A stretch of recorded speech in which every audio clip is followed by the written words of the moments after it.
Robinson. Well, Art Shell said going into training camp, we really didn't know who Greg Robinson was, but he showed some flashes, and since being called upon, he has responded with 513 yards to lead the team, and he gets better and better each week, showing more patience hitting that hole.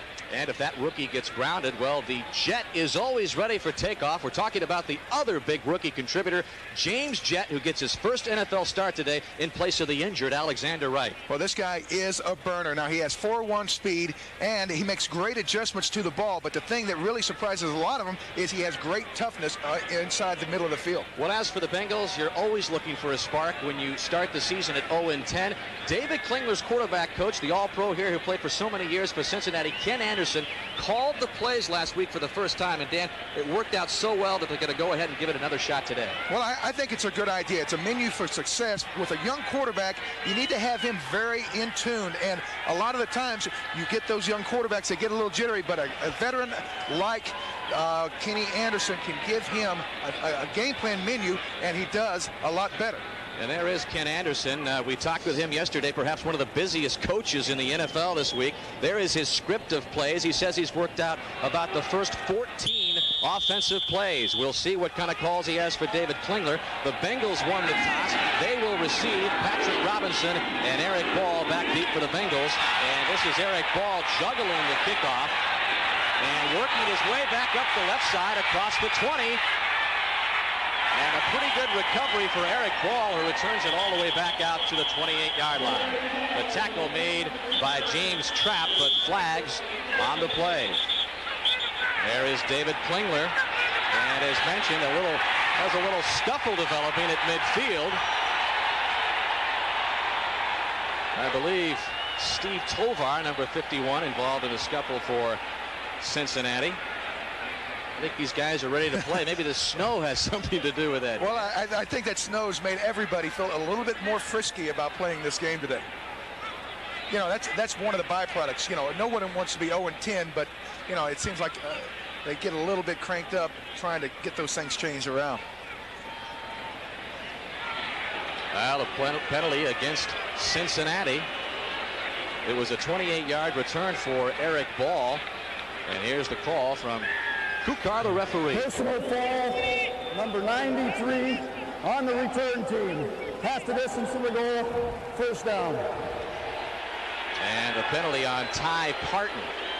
David Klingler, coming off his best game as a pro, according to his coaches up front. This is a Bengal offensive line playing together for just the second time this season. Tom Scott and Scott Brumfield, a couple of rookies, but very, very large. And in the backfield for Klingler, Derek Fenner, Harold Green, the 1,000-yard rusher last year, but only 275 yards coming into today's game. 1st and 10 for the Bengals at about the 19. And they'll keep it on the ground to Harold Green, fighting to get up to the 15-yard line, and he is swarmed over by the Raider defense. Greg Townsend made the stop along with Winston Moss. This is the second-ranked defense in the NFL. They're led by 13-year veteran Howie Long, who's been schooling Chester McLaughlin, the second-year man out of Clemson. Art Shell says he is amazing. The linebackers, Aaron Wallace, Joe Kelly, and Moss. Moss, the leading tackler, and Terry McDaniel leads the defensive secondary for the Raiders. They have 9 interceptions between them. McDaniel has 3. Torn Dorn comes in as the nickel back. Call it a gain of 1. 2nd down and 9 for Cincinnati at the 15. And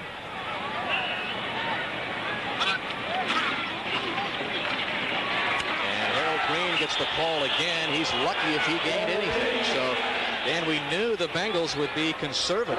They want to keep David Klingler out of the 3rd and long situations. And that was what Ken Anderson emphasized yesterday when we talked with him.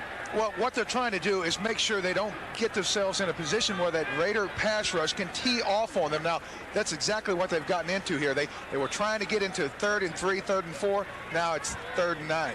Also mentioned that Patrick Robinson has gotten the start for Carl Pickens. He is out of the game with a sprained left foot. This is Derek Fenner, and he gets nowhere in the backfield. He lost a yard, and the boos are cascading here early at Riverfront. Well, the reason the fans are booing is the fact that 315-pound Chester McLaughlin was in the backfield before the ball carrier got the ball. Now, you know, you're going to have to get a little bit better blocking, especially in 3rd and long.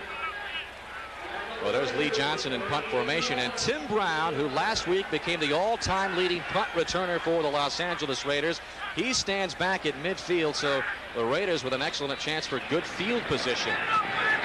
And the lefty Lee Johnson, not a very high kick at all, as Brown takes it in his tracks at midfield and skirts to about the 44-yard line, a return of 6 for Tim Brown.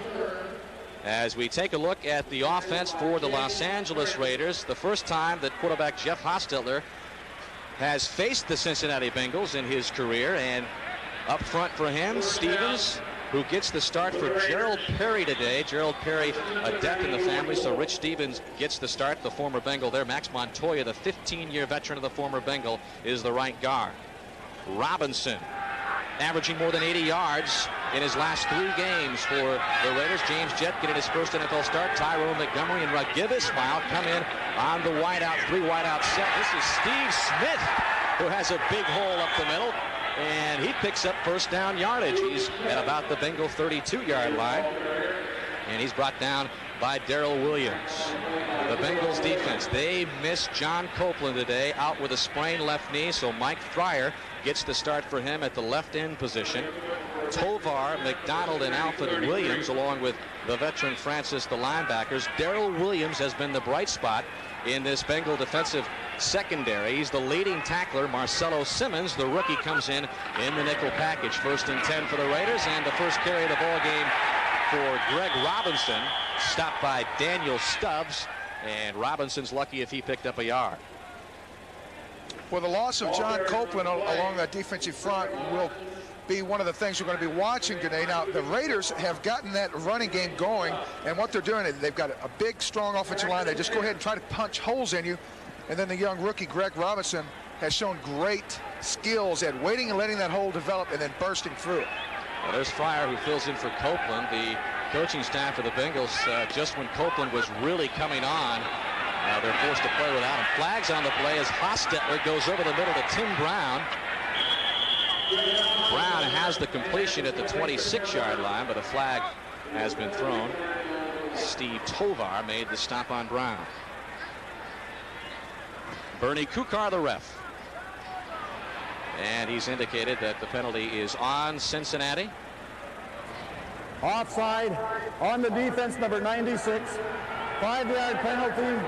Repeat, second down. Well, that'll be Daniel Stubbs, who's trying to get a little bit of a pass rush here. Now, one of the problems that the Raiders bring is the fact that, again, they have that great speed on the outside, and you've got to make sure you can't overcommit to stop the run. Now, when they do get in a passing situation, you're going to get coverage for a little bit. With that speed, you better hurry and hope your rushman gets there. 2nd down and 5 for the Raiders. They're at the Bengal 27.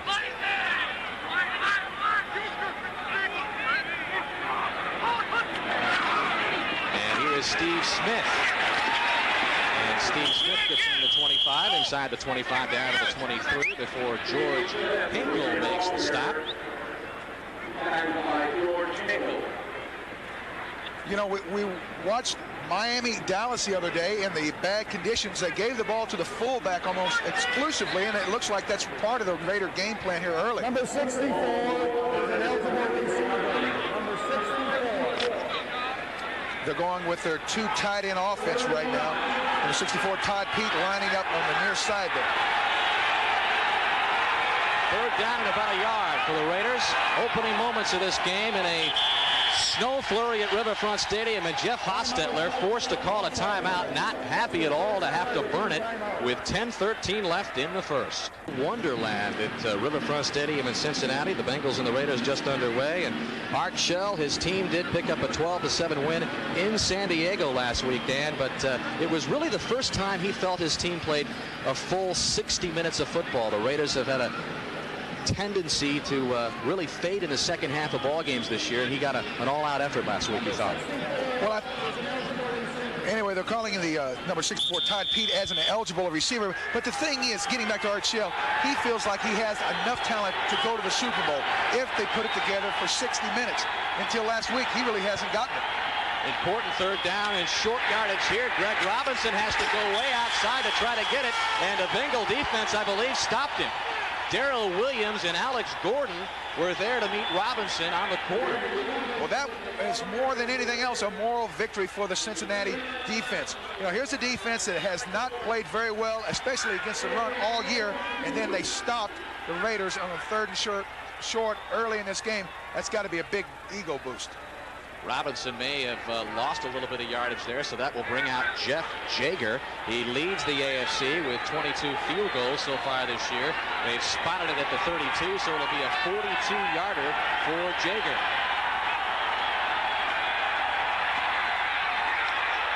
Low kick, and it is no good. So the Raiders drive it down the field after good field position, but come up with nothing. 5 yards out of a scramble. Now they're in 3rd and short, where they want to be.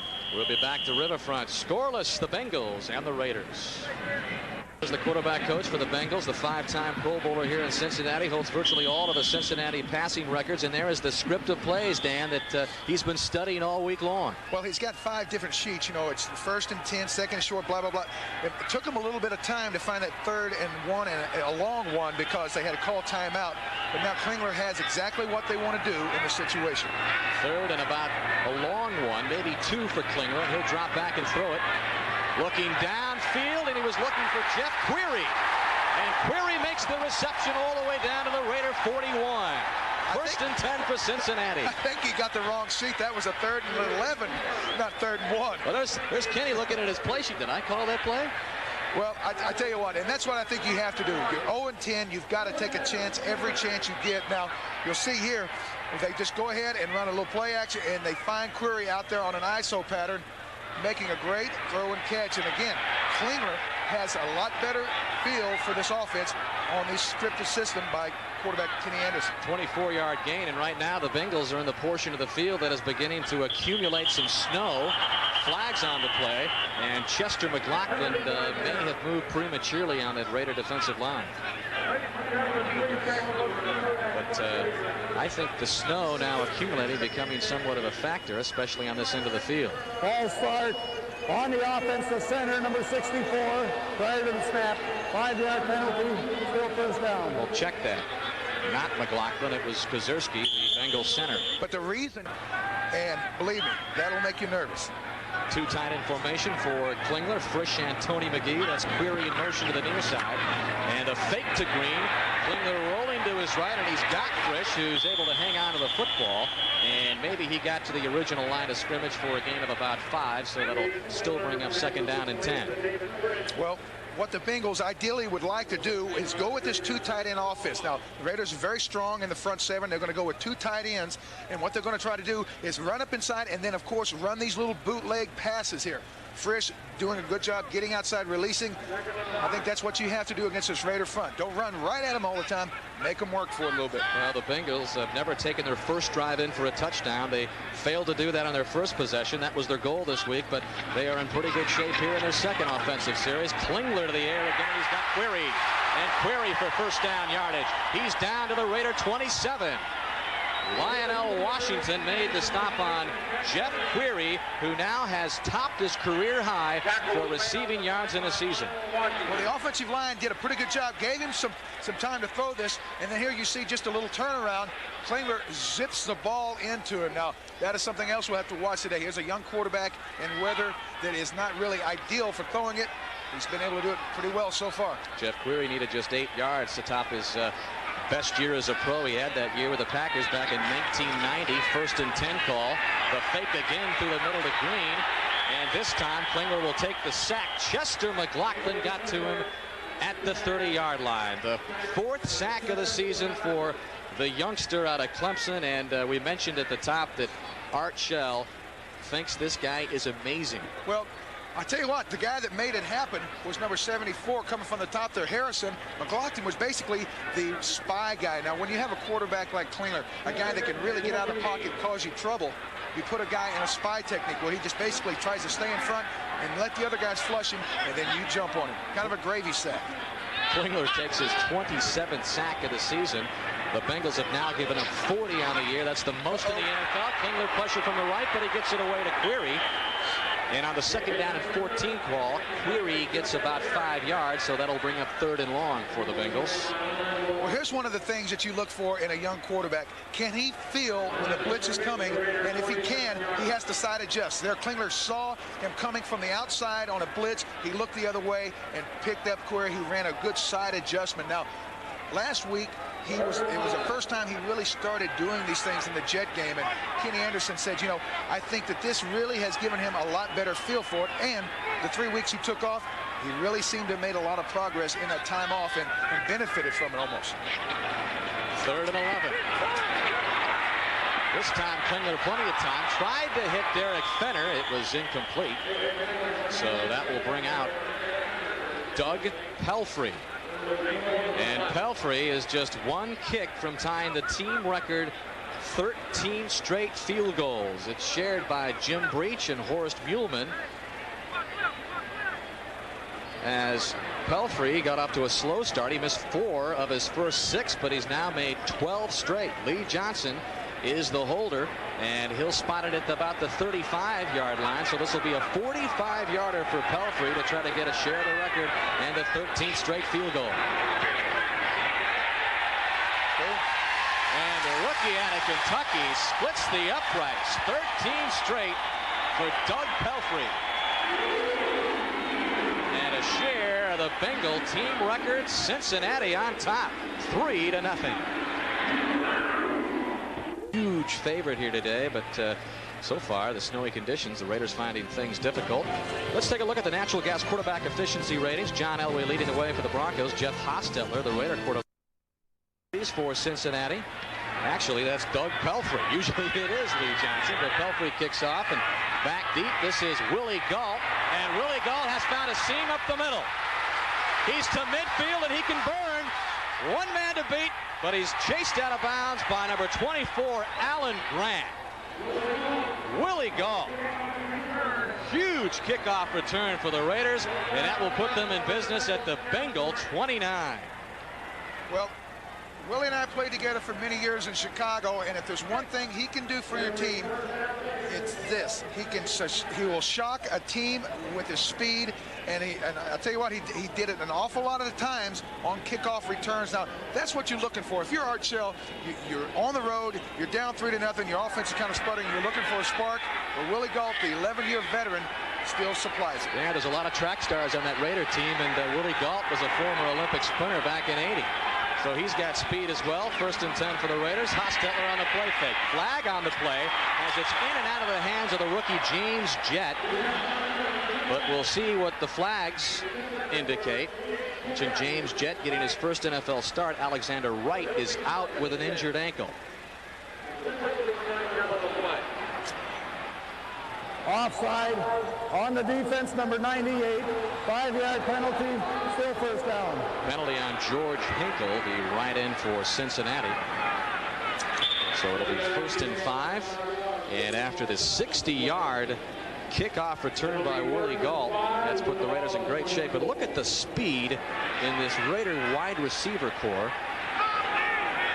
I'll tell you what that does. It makes for a lot of sleepless nights for a defensive coordinator.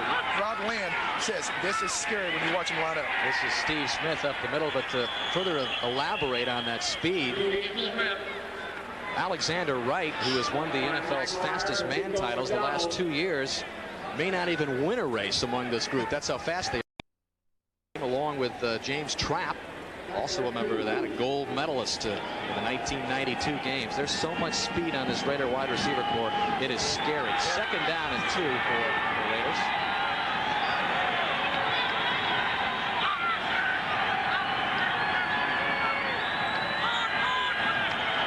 And movement on the right side of the line. It looked like the right tackle, Bruce Wilkerson, moved prematurely.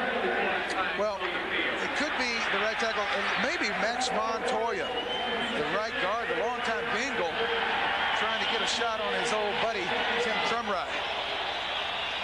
Now, we talked with Max yesterday, and he says, you know, it's always a lot of fun to come back, but he says it's almost kind of heartbreaking seeing my old teammates having to go through a season like this, 0-10, but he said, don't ask me to show them any mercy today. Well, the Raiders continuing to pick up the penalties. I do believe it was Wilkerson and not Montoya who picked up the penalty on the right side of the line, so that'll bring up 2nd down and 7 for the Raiders, trying to make good after the 60-yard kickoff return by Willie Gall. Hostetler to the end zone, and incomplete. It was intended for the tight end Ethan Horton. Fernandez Vincent on the coverage in the back of the end zone. Well, you saw that the Raiders, even with that great outside speed, they're trying to do some different things. They've been running it inside, and then they reached up and tried to hit their tight end in an isolated pattern here. You see Horton just try to knock Vincent off and then run a post pattern. It was a good throw. It looks like he just couldn't get his left arm up and bring it in. And Jeff Hostetler took a shot from George Hinkle after releasing the football. 3rd down and 7 now. Raghib Ismail in the offensive set. And this is James Jett. Takes the catch, fumbles the football. I believe the Raiders recovered it. Jett was close to the 1st down, but with a fumble that will move it back a few yards.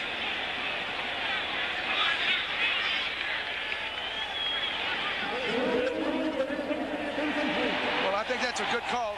The ball was stripped before Jett was able to bring it down. And we'll watch right here. Marcelo Simmons going over the back, stripping the ball before he really has possession. Now, possession is, of course, gain control and have 2 feet on the ground. I don't think he even had a chance to get 1 down. All right, so 4th down and 7. That will bring out Jeff Jager. He's already missed from 42 yards. This will be a 44-yard attempt. Another line drive attempt by Jager, and for the 2nd straight time, he's missed it.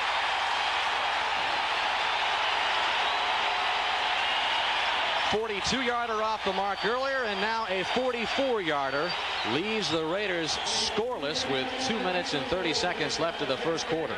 6, 1st down and 10. They lead it 3-0.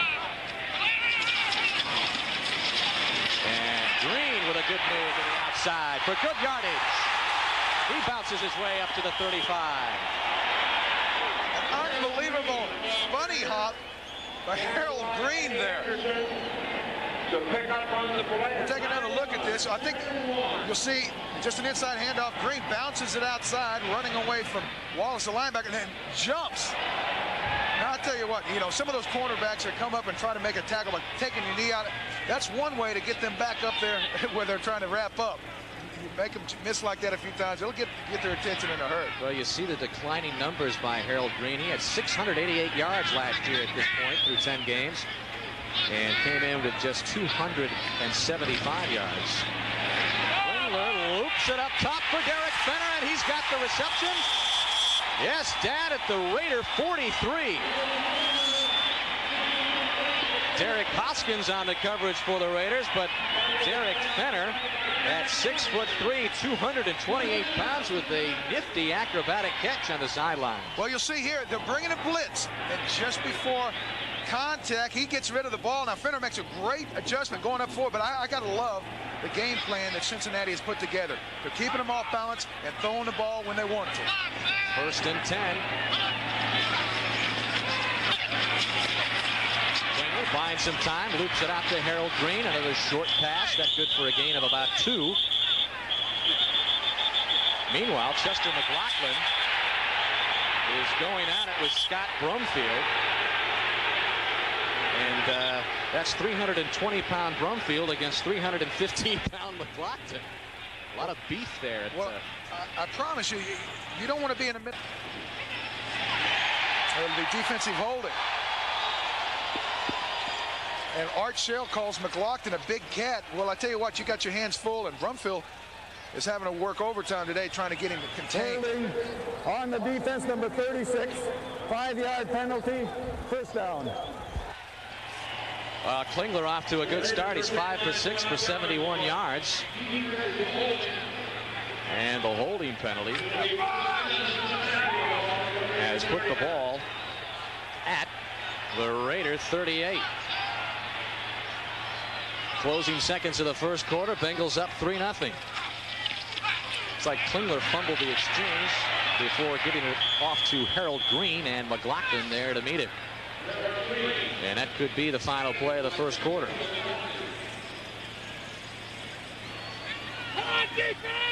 Snowy Riverfront Stadium. Jeff Jager has missed a couple of field goals for the Raiders, a 42-yarder and a 44-yarder. Meanwhile, Doug Pelfrey has hit on a 45-yarder, and that has given the Bengals a 3-0 lead at the Riverfront Stadium. There is Chester McLaughlin, and talking with Art Shell last night in Hampton, Art Shell said this guy has a chance to be the next Cortez Kennedy. Well, yeah, I haven't had a chance to see him in person, but I am very impressed. I think he's already made 4 or 5 plays, and he's being double-teamed an awful lot. Now, when you can get a guy like that can still be a factor in double teams, oh, headaches. But the Bengals on the move. They're in Raider territory, 2nd down and 7. The swing out from Klingler to Fenner. He's got first down yardage inside the 25.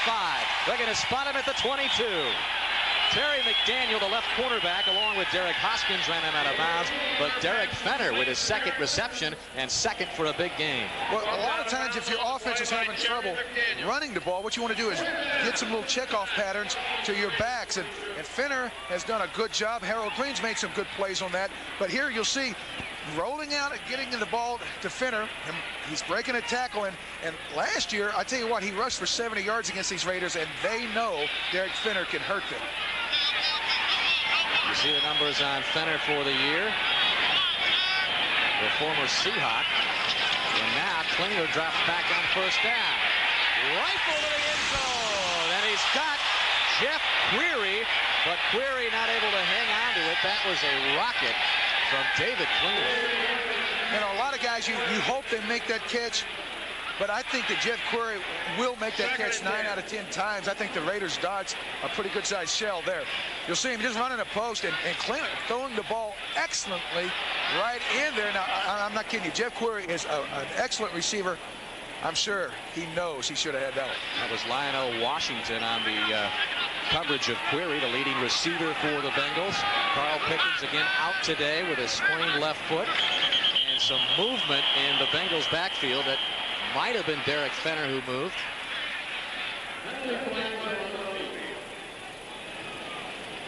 Ed Kukar, the referee. False start on the offense. The entire line moved prior to the snap. 5-yard penalty. Still 2nd down. Well, this is... All right, Jim. 2nd down and 15. That was Harold Green. Joe Kelly made the stop for the Raiders. But that offensive line, Dan, for Cincinnati has picked up some penalties this year. We mentioned that this is just the 2nd time this unit has played together. They have the rookies, Brumfield and Tom Scott. Now, they are rookies. They don't have a lot of technique, but they are gigantic. 320 goes Brumfield, 350 goes Scott. Well, they are. I think they average about 303 pounds across the front, and you can expect them to go ahead and stay behind him and try to run the ball a little bit. 3rd down and 9. The reverse to Patrick Robinson. And Robinson runs into some Raiders at about the 16-yard line. Mike Jones ran into Patrick Robinson, who we knew would get some more playing time today with Pickens out. Robinson, the rookie out of Tennessee State. Well, Robinson is a guy that's here because they really like what he could do, returning kicks. And really, this is almost what you get when you run a reverse. And there you see him run by his blocker. Kozerski was out there trying to get a block. Somebody lit him up, and Robinson made a couple yards. So Pelfrey out to attempt a 33-yard field goal attempt. This would be the club record for straight. He missed it. Oh, so Pelfrey, who tied the club record with 13 straight field goals, not able to break it there. We'll be right back. Well, no one wants to be the first NFL team to give the Bengals their first win of the season, but what did Art Shell have to do this week to get his team up against an 0-10 club, Dan? Well, I think what you have to do is realize that your guys have got to play hard no matter who they're playing against, and Cincinnati is capable of hurting. Ostetler over the middle. As he was looking for Tim Brown, incomplete. On the coverage was Mike Brim for Cincinnati, and Mike Brim may be the bravest of the Bengals. Dan, they're going through an 0-10 season, and we were walking through the parking lot at Spinney Field yesterday and noticed the license plate of number 43 said Mr. Brim. Maybe not the kind of license plate you want to drive around town with the club 0-10. Well, he showed great courage on that last coverage, too. I mean, you got to have courage when you're 0-10 to let anybody know you're part of the team. But, you know, I think that they're going to turn it around soon. They just got to keep fighting it. Well, this is James Jett in motion to the near side. Second down and 10. The pitch to Greg Robinson. And the rookie fighting for about 3 or 4 yards before he is swarmed over. Steve Tovar among a host of Bengals there to meet Greg Robinson, who in the last 3 games has picked up 249 yards, and he's done it against some pretty good defenses. Chicago, Kansas City, and San Diego. Here we'll take a look at Tovar. He gets chopped and still gets up and makes a play. You know, that's something special. You know, everybody is going to get blocked. The ones that get up and go to the ball carrier in a bad mood are the ones you want to line up with. Tovar, the 3rd-round draft pick out of Ohio State, rookie All-American, playing left inside linebacker for Cincinnati. 3rd down and 6. Hostetler dragged down finally, and making the sack was Daniel Stubbs. His 2nd sack of the year. Well, the defensive line is kind of beat up, and Ron Lynn, the defensive coordinator, is having to do a lot of different things trying to patch these holes. But that place right there, Stubbs is trying to get it going. Hostetler is so strong. Last week in the game, he had to be dragged down by some of the Charger defenders and sometimes didn't go down. This is Jeff Gossett punting back for Patrick Robinson, and he'll bring it up from the 38. And he brings it across midfield, and he's into Raider territory at the 49. So Cincinnati, with 11:28 left in the first half, have a 3-0 lead. Bengals at 0-10. Could this be the day? Fans braving the snow flurries here. And look at what the Bengals have done in total yards over the Raiders. This is a Bengal offense ranked last in the NFL. Well, I think David Klingler has responded to the balanced kind of attack that Kenny Anderson, the quarterback coach, has given him. Now, you know, they've done a good job trying to hit it up in there. They got some good running, and on a lot of sure running downs, they've reached up and thrown the ball and connected. So they've done a good job of keeping the Raider pass rush at bay. And the Bengals begin this drive in Raider territory.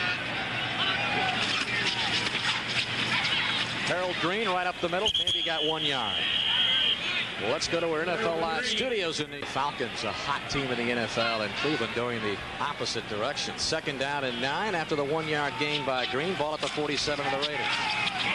And this is Green again, and this time he'll lose 1 or 2. And guess who was in there? Chester McLaughlin. Well, he keeps making plays like this. You know, he may be the guy that goes in Cortez Kennedy's place to the Pro Bowl. You're seeing 91 in the center of your screen there. Basically just running around behind the block, and a lot of times a 300-pounder will never get to the running back. There he shows that big cat quickness, getting over there and closing that down. Pretty impressive. 3rd down and 11 as you look at Chester McLaughlin, the former #1 pick last year out of Clemson, the ACC Lineman of the Year and All-American. 3rd down and long for Klingler, takes the deep drop, runs out of trouble to his right, and his hand over the middle. Patrick Robinson makes his first reception of the game. Terry McDaniel brought him down. Klingler is getting a lot of good plays to call, but what he's done is make great adjustments. That time the pass protection broke down. He's moved to his right a little bit, and he found a hole and just fired a strike in here. You know, one of the things that you look for in a quarterback is a guy that, you know, can improvise a little bit. That time, doing a great job finding Robinson through one of the cracks. Good for a 1st down at the Raider 35.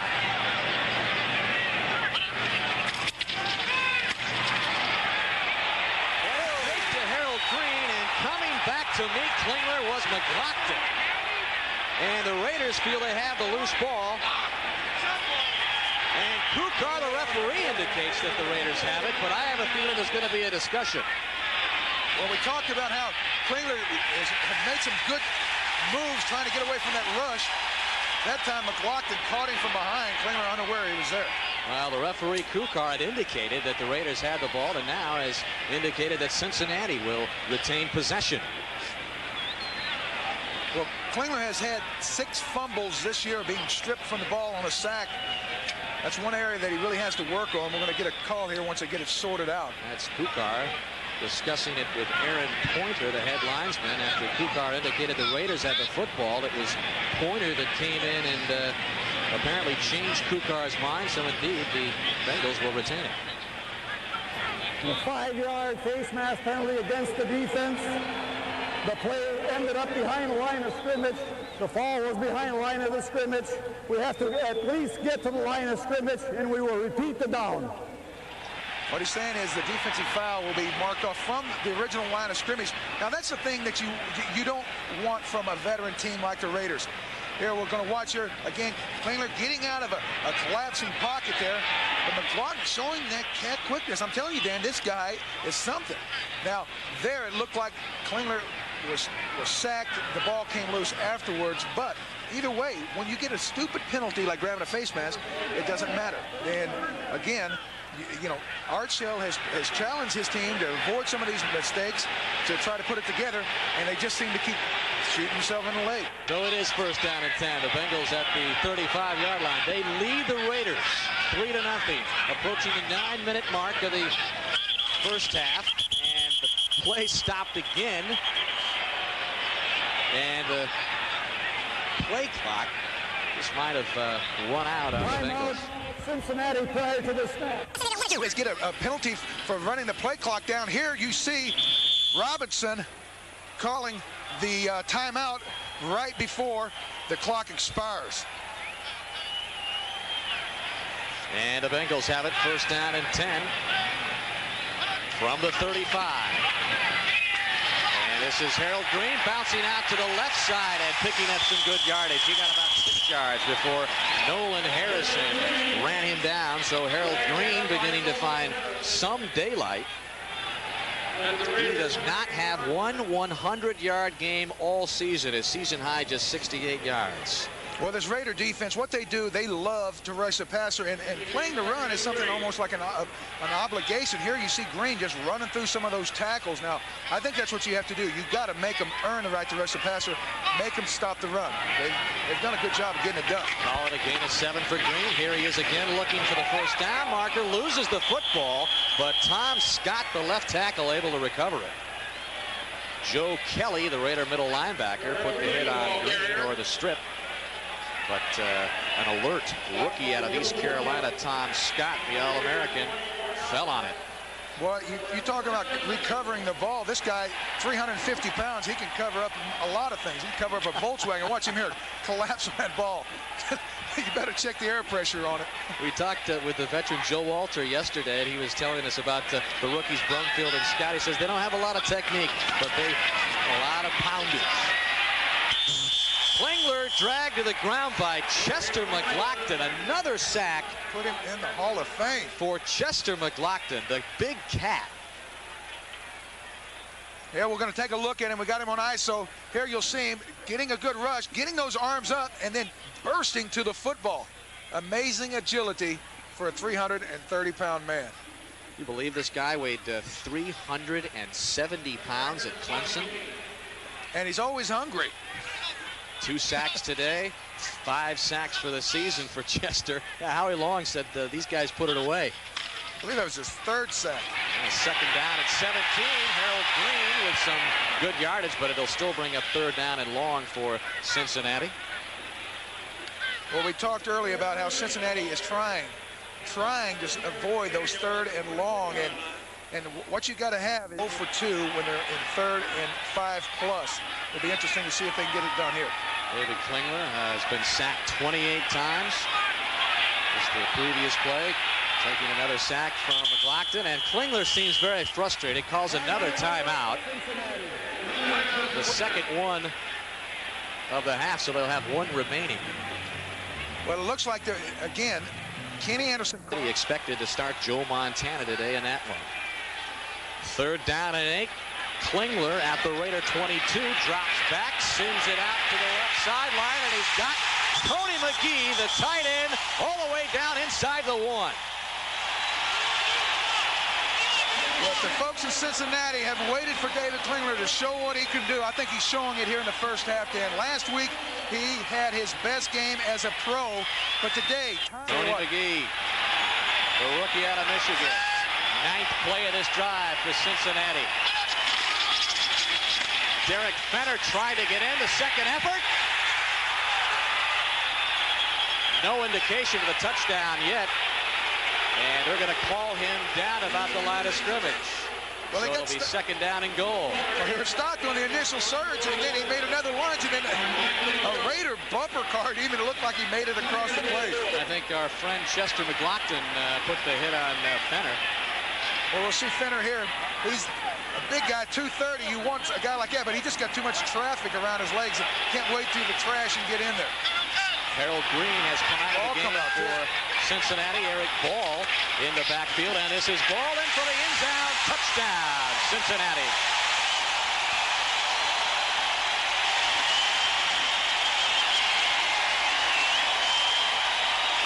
Just the second rushing touchdown for Cincinnati all season long, and you saw Pelfrey with the extra point. A flag has been thrown on the play, as Pelfrey's kick was good. And it looks like we'll have a re-kick. Pelfrey just missed a field goal a little earlier, 33-yarder. Number 82 on the offense, 10-yard penalty, will re-kick. Consistently. So it's turned into a 30-yard point after attempt, and Pelfrey, no doubt about that one. Cincinnati still looking for its first win of the season. They're up 10-0. And suddenly the Riverfront Stadium crowd has come to life. These hapless Bengal fans trying to witness the first win of the season. And what relief for Coach Dave Shula and Ken Anderson. Anderson, of course, calling the plays, but Dave Shula very involved in the offense. But earlier we showed you the and watch the we got a chance today, guys. Well, that's a cooperative effort there. I mean, that's between all the offensive staff and Klingler making some big tosses and a good play by the offensive line. All right, Lee Johnson back in to kick off. They went with Pelfrey the previous kickoff, and this is the Rocket. Raghib Ismail, and Ismail is swarmed over at the 20.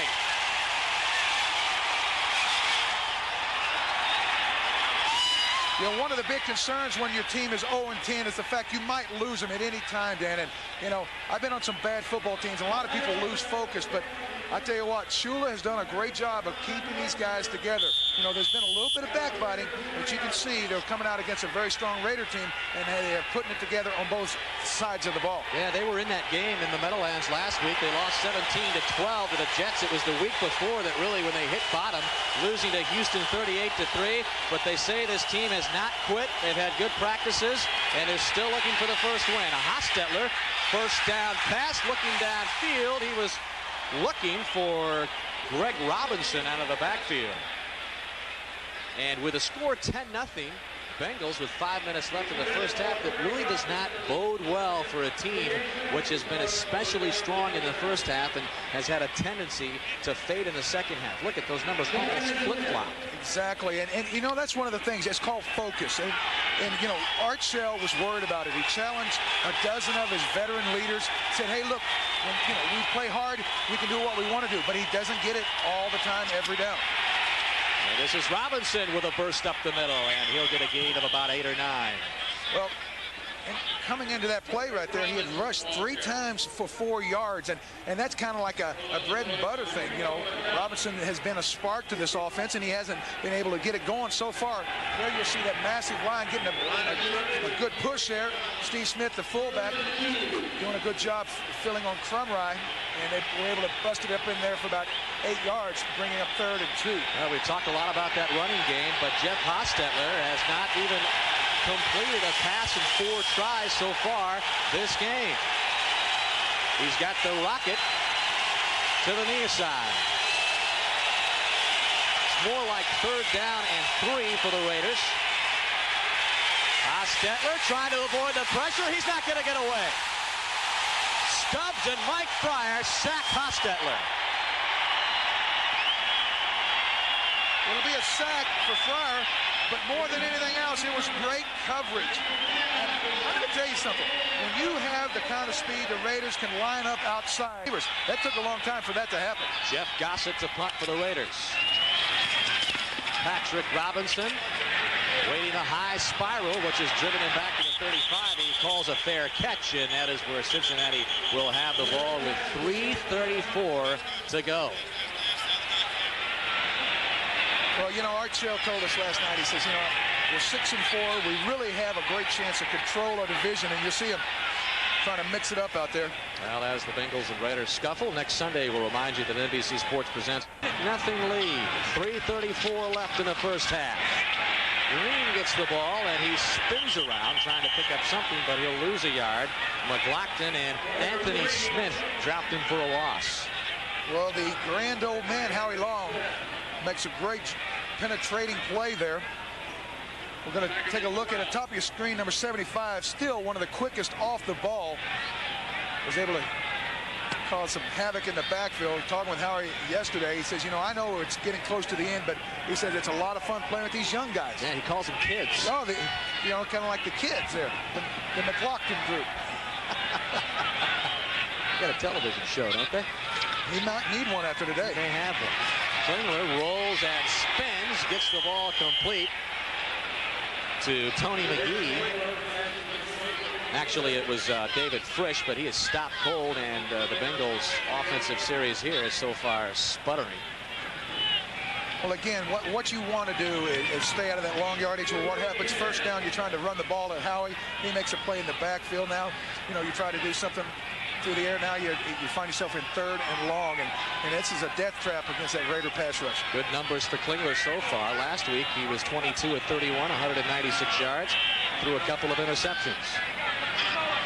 And they keep it on the ground to Fenner. And Fenner with a good gain up to the 45. Needed to get to the 46 for the first down as we approach the 2-minute warning. And we are at the 2-minute warning. Right back in a moment. Fenner was just short of the first down. He's about a foot away from the first down marker. So with 2 minutes left in the first half, Dave Shula and the Cincinnati Bengals will not take any chances, and they have brought out Lee Johnson to punt. There was a little bit of a jittery guy in his office yesterday, Dave Shula. We had a chance to talk with him. Didn't spend a lot of time with him. I think that he was so worried about getting out of the practice field and figuring out what his team had to do today to beat the Raiders that he just didn't have a lot of time to chat with us. Well, I mean, what can you say? You know, you got to feel for the guy. You're 0-10. You're trying your best to put yourself in a position to win each and every week, and it looks like he's come upon a pretty good recipe for success. He's got the offense moving the ball so much more efficiently. Johnson. Again, when your team is really struggling and looking for something to happen, you always look to your special teams. Watch Tim Brown. He's done it a jillion times in his career.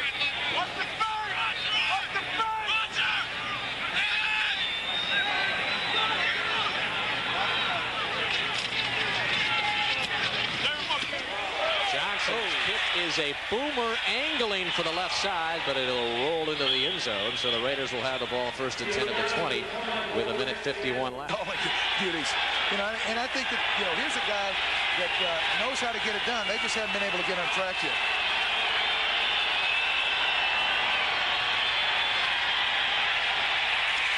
Hostetler had his arm batted, or perhaps the ball, but he still gets it away, and it is complete to Tim Brown. Boy, that'll give you an indication of how strong Jeff Hostetler is. Well, he told us yesterday he's pretty beat up. He's got a bad knee. His ankles bothered him, and he doesn't have that elusiveness out of the pocket. That time he was able to stand in there strong and get the ball to Tim Brown for a big gain. First and 10 for the Raiders at the 39. Clock ticking with 1:20 left in the first half. Hostetler's got a lot of room, and he'll get the first down. Across midfield, he's down at the Bengal 49. So the Raiders trail it 10-0, but they may get a shot at the end zone when we come back. Went over San Diego, Dan, and he said that, yeah, you guys are doing the job on the field, but we want you to be a little bit more vocal. Well, I think what he's trying to do is challenge his veterans to make sure this team doesn't sell itself short. And, you know, if you're a parent, you've got a kid that doesn't study and still makes C's, you're thinking, well, he could do so much better. And even though they're 6-4, they've done some good things this year, they could have done a lot better, and he wants to make sure they don't leave it, you know, someplace other than on the game field on Sunday. And Hostetler is one of the guys that he really wants to try to get his other guys inspired to do that. Well, they haven't scored a touchdown in 6 quarters. They went touchdownless last week in San Diego. And looking for the rocket. Raghib Ismail, and they're calling it incomplete. And that stops the clock with 1:09 left. The Raiders with 1 timeout remaining. Well, thus far, Ron Lynn, the defensive coordinator, has done a pretty good job of confusing Hostetler. He's been able to hit a few of the passes, but his defensive front has been able to put enough pressure on him and giving him a chance to stay with those fast receivers of the Raiders. 2nd down and 10 for Los Angeles. They're at the Bengal 49.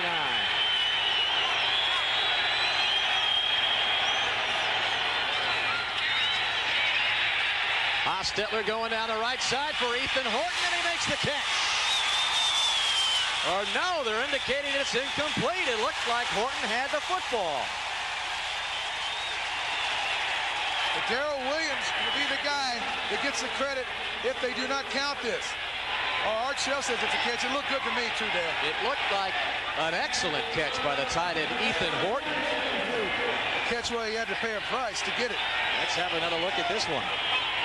Well, again, they're up there faking a little bit of blitz. Go with a 4-man rush. Horton and man-on-man coverage. And here Williams knocks it loose. Darrell Williams is a guy that I think should go to the Pro Bowl on a team that's 0-10. He has made more big plays to help them try to get in a position to win games than maybe anybody in the league. Heck of a big play by Darrell Williams, the 2nd-year player, the All-American out of Miami, the leading tackler on this Cincinnati team. And not only does he do a lot of things like tackling, he's an intimidator out there, and he's got such great speed that he's a threat to go all the way back with an interception like he did 3 weeks ago against Pittsburgh. Yeah, we talked with Ron Lynn, the defensive coordinator today. He says this has been a lone bright spot really on defense, and this kid is on the verge of perhaps a Pro Bowl appearance playing that effectively. 3rd down now and 15 for the Raiders. Hostetler looking downfield. He's got the jet. James Jett makes the reception at the 12, and had he been able to make the reception and keep going, he would have landed in the end zone. Well, that's got to be heartbreaking. They did a great job covering people up. Hostetler didn't have anybody. He got a little time, and then Jett cleared. Well, now the Raiders hurrying up to the line of scrimmage. They still have 1 timeout left. Hostetler takes the drop, looking for the end zone, and was looking for Rocket Ismail. Raghib Ismail. The incompletion to him stops the clock with 28 seconds left. The Raiders still have that timeout left. Well, when you have 4-1 speed, it's hard enough for someone to cover you. But if you give a guy with 4-1 speed enough time, they'll get it. They'll find a way to get open. That time, he was able to go ahead and sneak out from underneath that zone, get the reception. Ball at the 13. 2nd down and 10. 28 seconds left on the clock in the first half. Raiders trail it 10-0.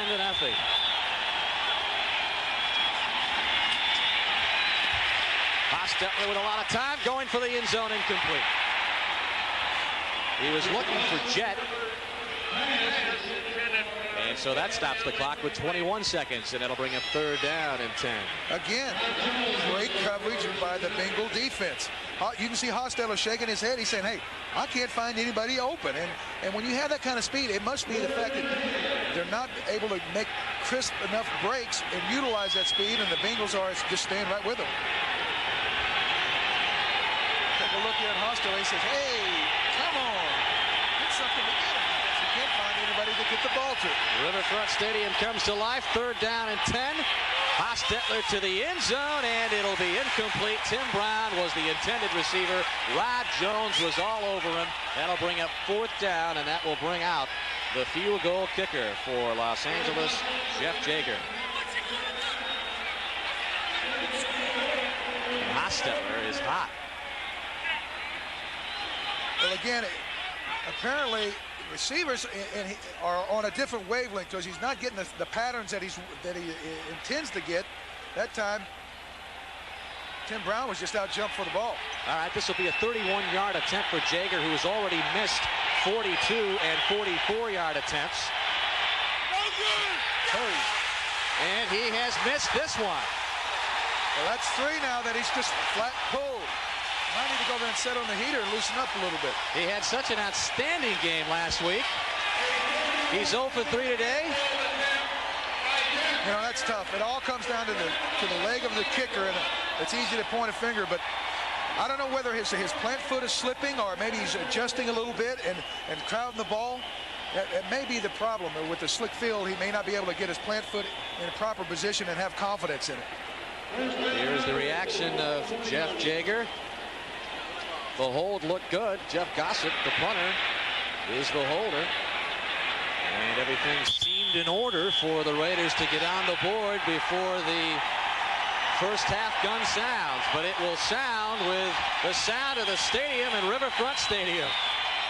The Bengals have a 10-0 lead. Could this be the year? More half statistics, and look at the time of possession. 2-1 Cincinnati over the Raiders. Well, and that is the Raiders' game plan. They want to come in and dominate, run the ball, and do what they want to do. And that's exactly the opposite of what has happened. Cincinnati's done that.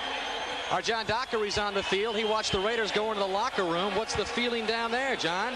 And Darren, the Raiders going into the locker room after they missed that attempted score, missed the field goal, they were in shock. It was as though they were almost paralyzed. Coming out of the locker room, a stone-faced Howie Long. There, John. And Darren, the Raiders going into the locker room after they missed that attempted score, missed the field goal, they were in shock. It was as though they were almost paralyzed. Coming out of the locker room, a stone-faced Howie Long just walked out. Hard to tell whether they're resolved or not. But I'll tell you what, Art Shell called them together before the half. I think you'll see a more animated Raider offense. All right, John, thank you very much. That is Willie Galt handling the kickoff from Lee Johnson. So the Raiders will get a chance right away to try to get something going offensively. Did not have a touchdown last week against San Diego and have been held scoreless here in the first half. Hostetler's numbers just 2 for 11. He's been sacked already twice today.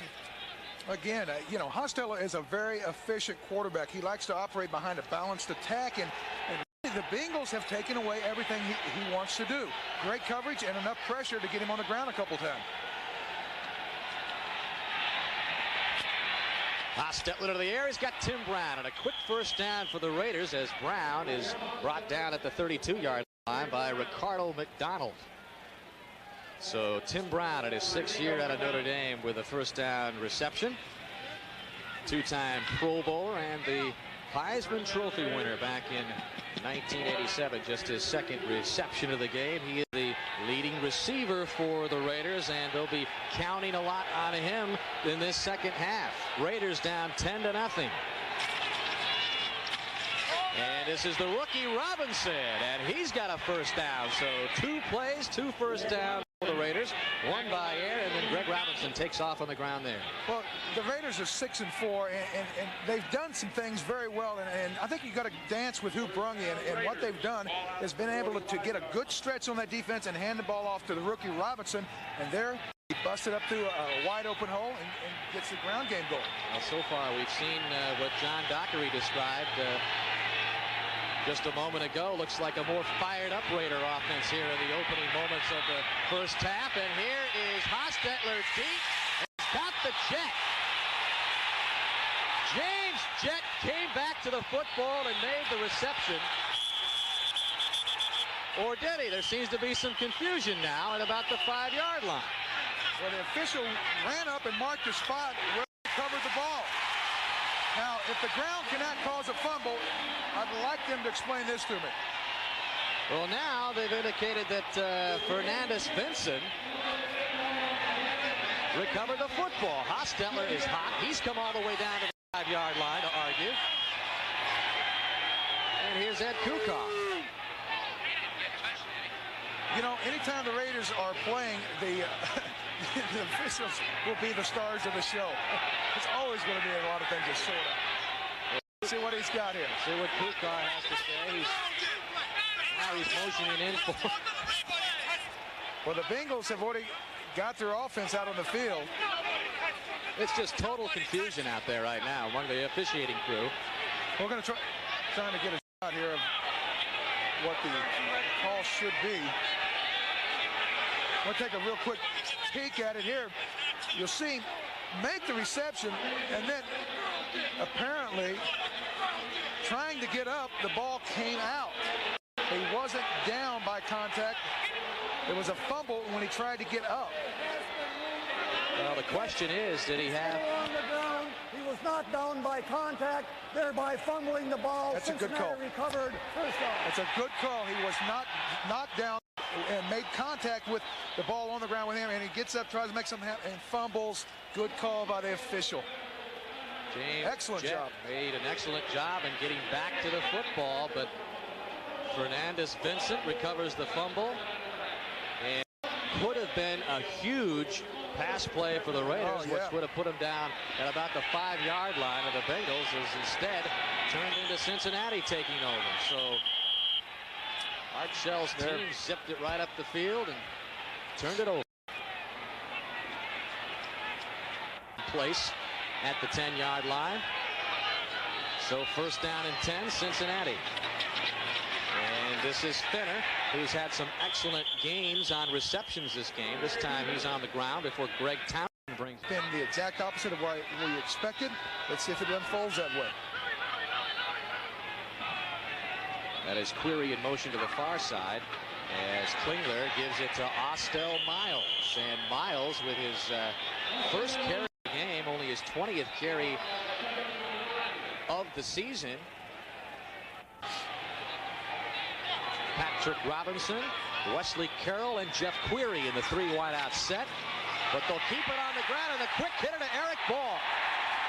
Ball has the first down. Eric Ball is the guy they bring in. But Cincinnati fooled the Raiders there, 3rd and 7. The 3 wideout set. Klingler's been so effective in play action earlier this game. That time it was for real to Ball. He gets the first down. Ball at the 31. Klingler runs it out of the pocket and is able to gain a couple of yards. Townsend and McLaughlin chased him down.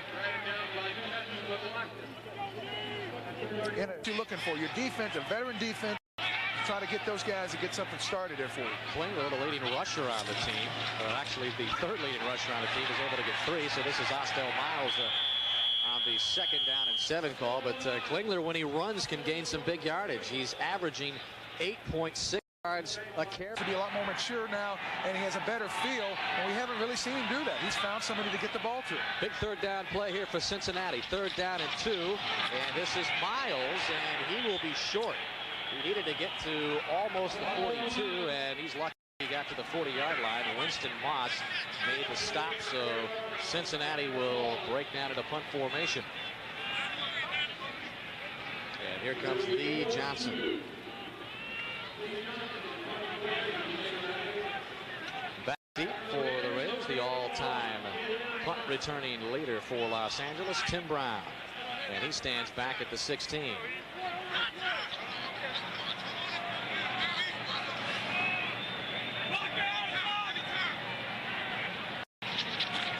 Just get it off.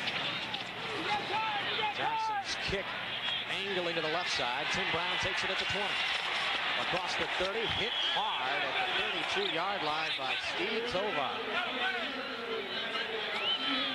So the Raiders will have another shot, this time at the 31-yard line, but they trail it 10-0. Well, finally something to cheer about here at Riverfront Stadium. Cincinnati with a 10-0 lead over the Los Angeles Raiders. They have it first down and 10 at the 30. Jet in motion to the far side. Keep it on the ground. Nick Bell gets his first carry of the game. Steve Tovar and James Francis made the stop, but Nick Bell was the guy before the season began. He was supposed to be the featured back in Art Shell's offense, but he's been hampered most of the season by injuries, but he did have a good week of practice this week, and with Napoleon McCallum inactive today because of an appendectomy yesterday, Nick Bell was supposed to see more action today. Only gained a yard there. 2nd down and 9.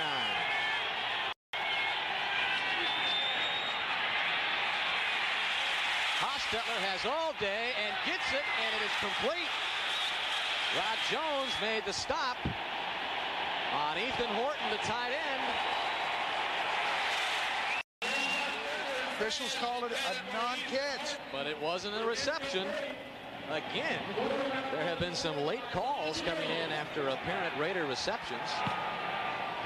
Well, it's not going to be easy for the Raiders to make it happen today. It looks like they have to earn everything. You see Horton getting the ball and being separated before hitting the ground. Let's take a look. Again, possession, you have to have 2 feet down. It never happened. Good call. Rod Jones made the big hit. Hostetler on 3rd down. He'll go down. Again, excellent coverage by the Bengals secondary. And it's incredible when you look at the speed that they can line up out there. Ron Lynn may be putting in his best performance of the year on defense as a coordinator, and no one really would ever know it. And Hostetler getting up gingerly after the sack from McDonald, the 3rd sack of the afternoon on Hostetler.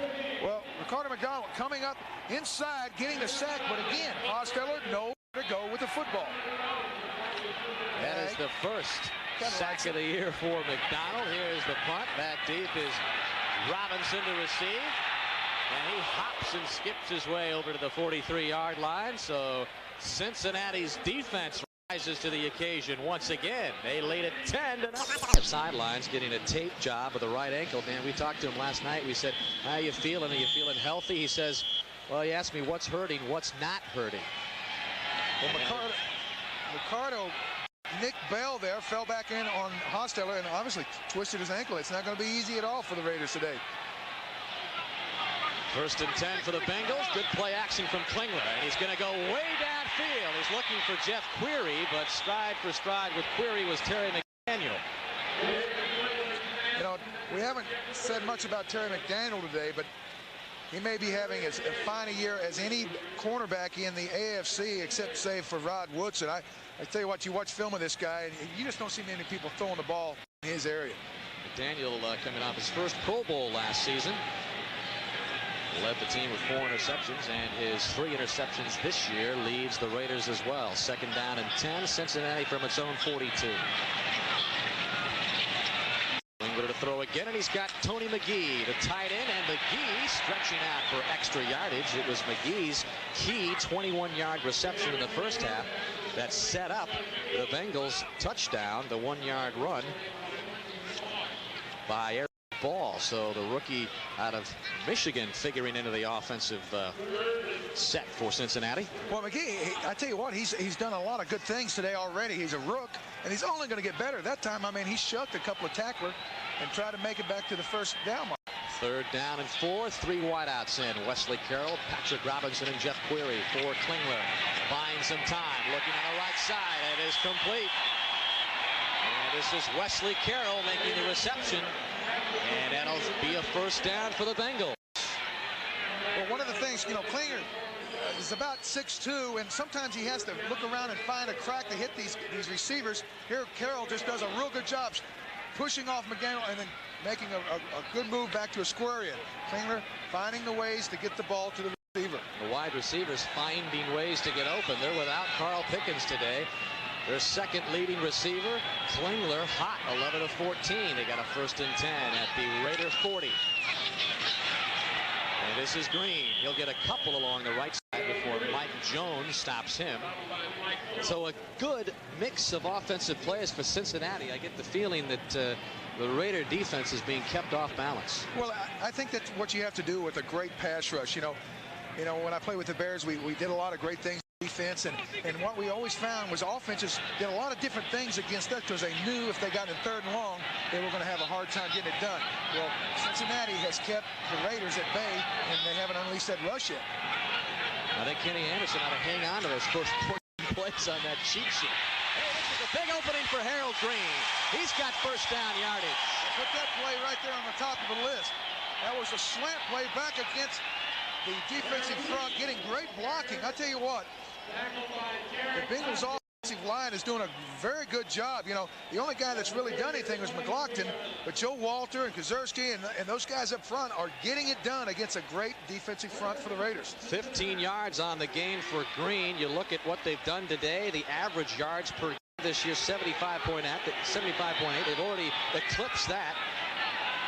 And Harold Green on the sidelines, as the Bengals now have it at the Raider 24. Play action from Klingler rolling the other way, and it was intended for Eric Ball out of the backfield, and Klingler just did a good job of getting rid of that. He had pressure all over him. Well, you know, when a guy is drafted in the 1st round, you kind of expect immediate results, and last year Klingler never really showed exactly what a lot of people, you know, the reasons why a lot of people made him a special pick for him, but I tell you what, right there, he goes back and he's under intense pressure and he just flips it underhand, and it should have been caught. And that's the kind of talent that you look for in a quarterback you can build an offense around. And I tell you what, he's made great strides the last 2 weeks.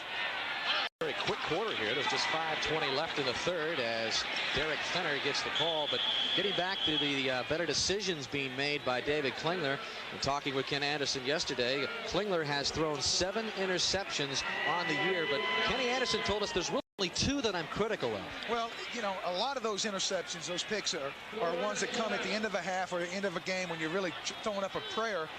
But Klingler has really done a remarkable job of not throwing the ball where he shouldn't. You know, late and over the middle, that's a trap a young quarterbacks fall into.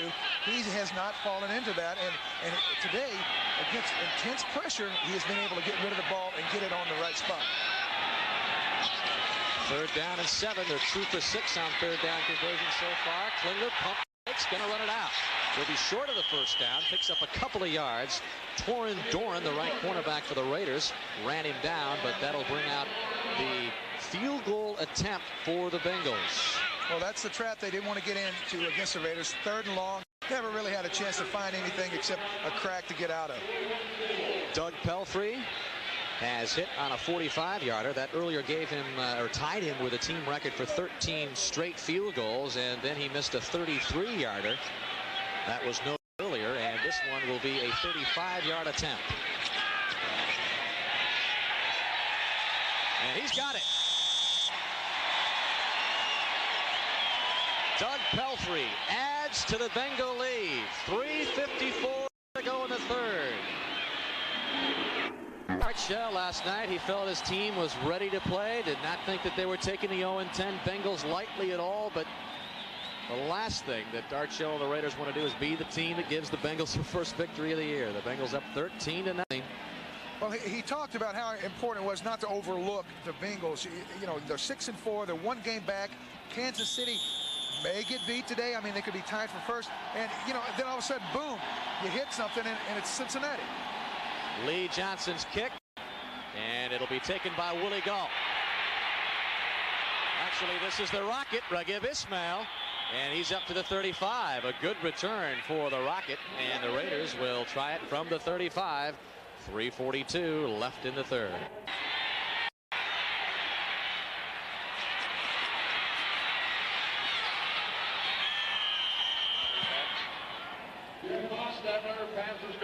Back at Riverfront Stadium, Nick Bell has just made the reception from Jeff Hostetler as the Raiders began their series at the 34-yard line, and a 1st down reception for Nick Bell.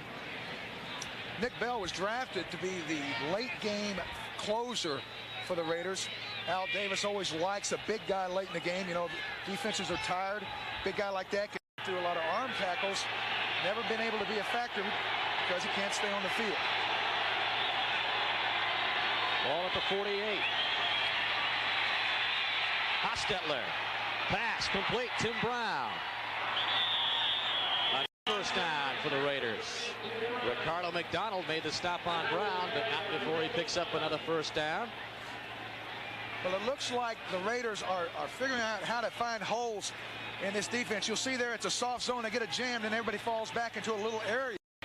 Tim Brown, being a wily old veteran there, finding a crack in it and settling down and catching the ball.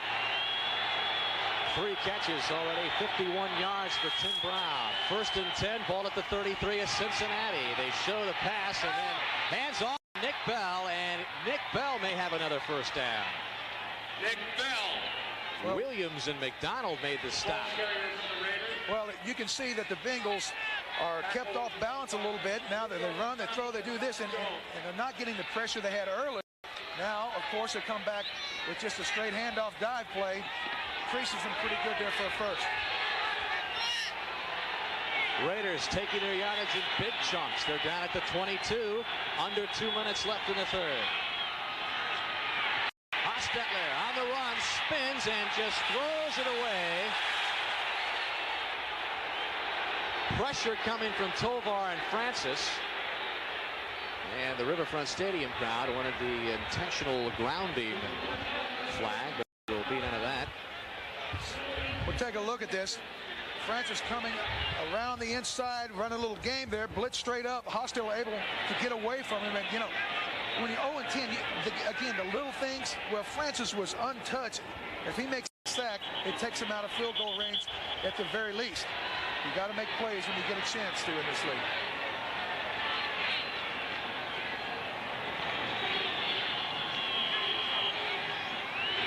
Second down and 10 for the Raiders.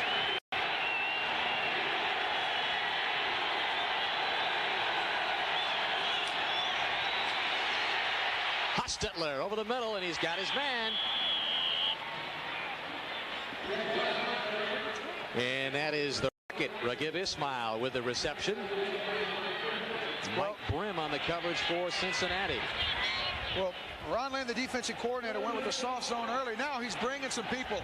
You'll see Tovar coming up on the left side. They're trying to get some kind of pressure on Hostetler, not set back there.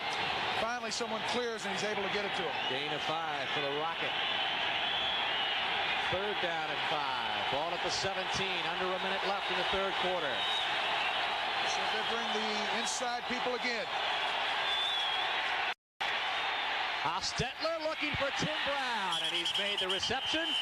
He's inside the 5, and it'll be first and goal for Los Angeles.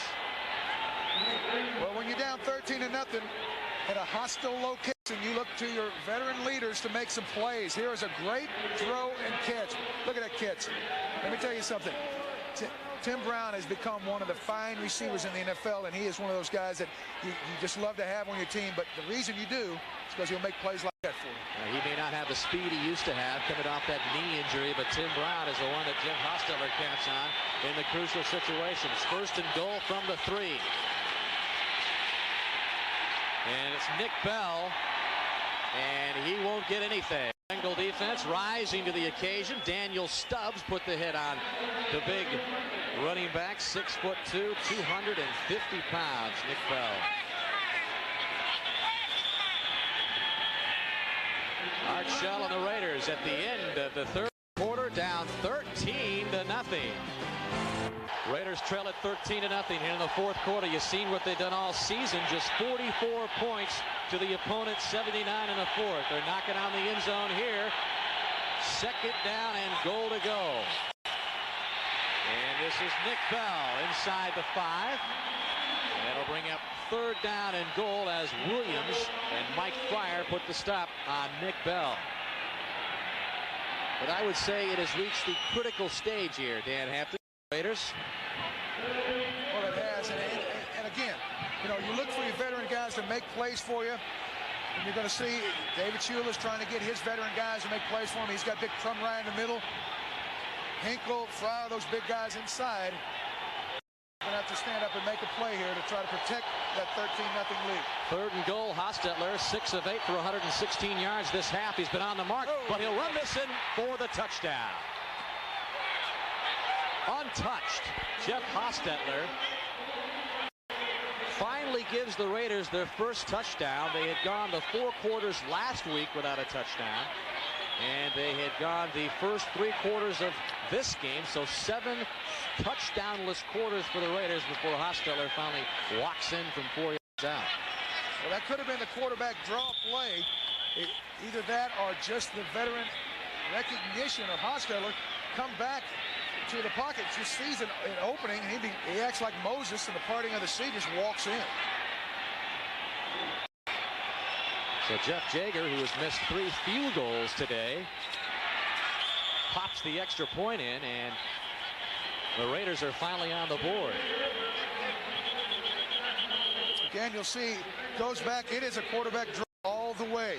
Hostetler's beat up, but he can still make a pretty good effort getting into the end zone there. Opening moments of the fourth quarter, the Raiders have their first touchdown. They still trail it, though, 13-7. AFC West Division title this year came into the ball game trailing Kansas City by just a game. Find themselves 13-7 down to the Cincinnati Bengals, who are looking for their first win of the season.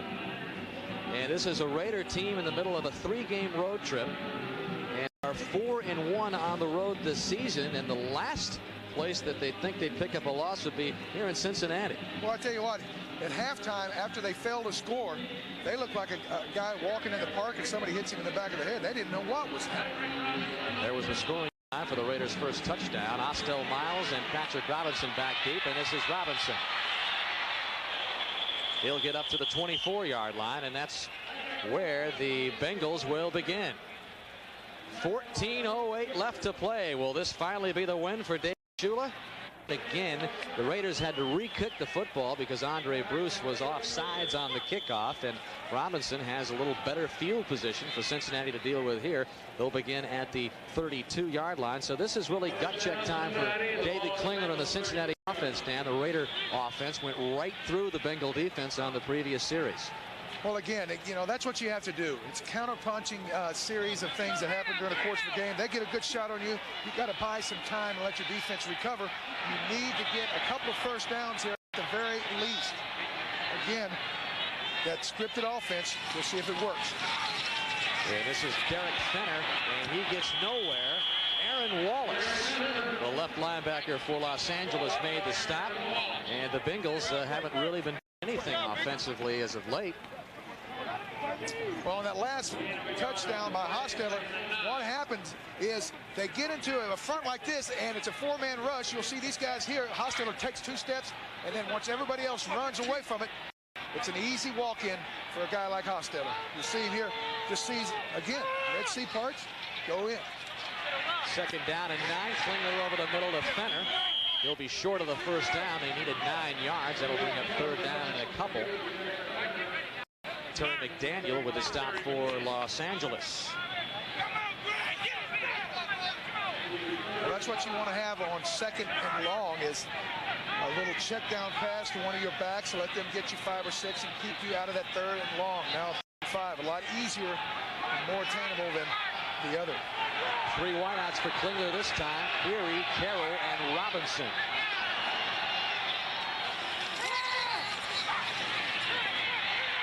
Feels the pressure, tries to get it away, and does to Fenner. And Fenner's close to a first down. Needed to get to the 42. And what a job by David Klingler to get rid of the football. I tell you what, if you would have saw a film of Klingler the first couple of weeks and now you'd say it's a different play. He has matured and became a real-life NFL quarterback here in the last couple of weeks. Again, going back, the pocket's collapsing. Harrison getting the guard stuff right back in his face in almost a sure sack situation. He's able to find Fenner and get the ball for a first down. Great play by Klingler to avoid the sack and the completion. Not only good yardage, but good for the first down. Klingler firing, and this time incomplete. Query was in the vicinity.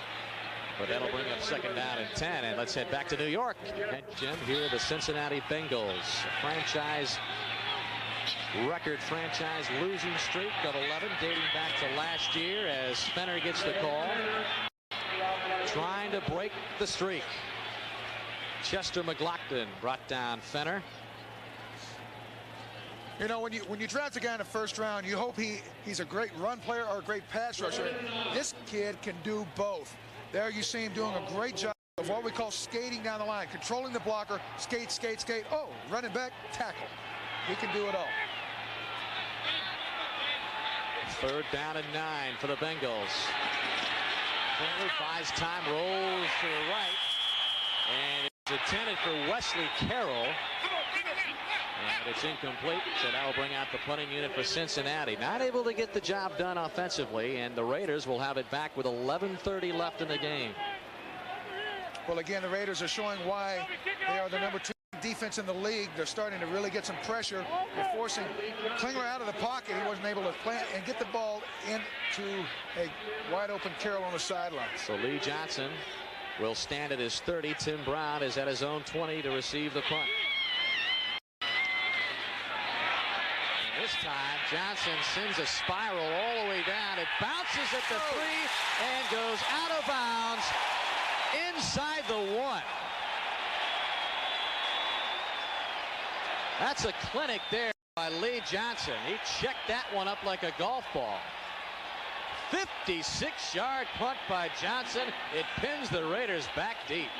Well, it was snowing earlier here at Riverfront Stadium. That has stopped, and a big play by the punter Lee Johnson.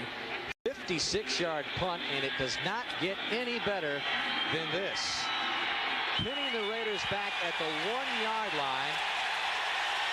So the field position favors the Bengals big time right now as the Raiders begin 1st and 10. They trail at 13-7. Nick Bell pushed back. The Bengals wanted the safety. Steve Tovar made the stop on Bell.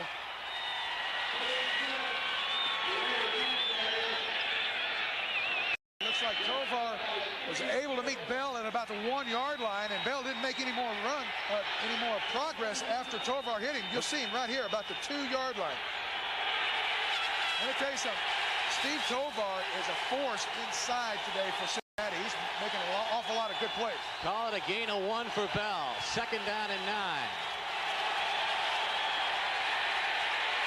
Hostetler had trouble getting rid of it. Intended for Tim Brown, incomplete.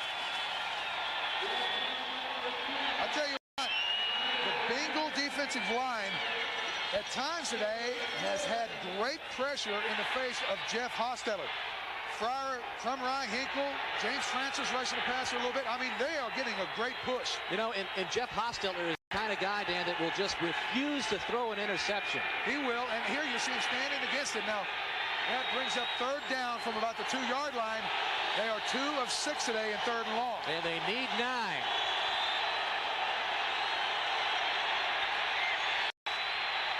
Hostetler's pass in and out of the arms of Tim Brown. Rod Jones came up with a big-time play on Brown. 4th down now from the 2. So Gossett will be punting deep in his own end zone. Mike Graham and Rod Jones done a tremendous job at the corners today. The entire defense has really played super. Here you'll see Jones locked up 1-on-1 on Brown. He tries to run him off. Won't have nothing to do with it. Jones closes, makes an excellent play on the ball. Rod Jones, the veteran of the defensive secondary in his 8th year out of SMU. Gossett back deep from his own end zone. Gets it away, and this is Patrick Robinson. He'll get it from the Raider 49 and try to add more to it. Not much at all as he takes a knee at about the 46-yard line. But Cincinnati has excellent field position.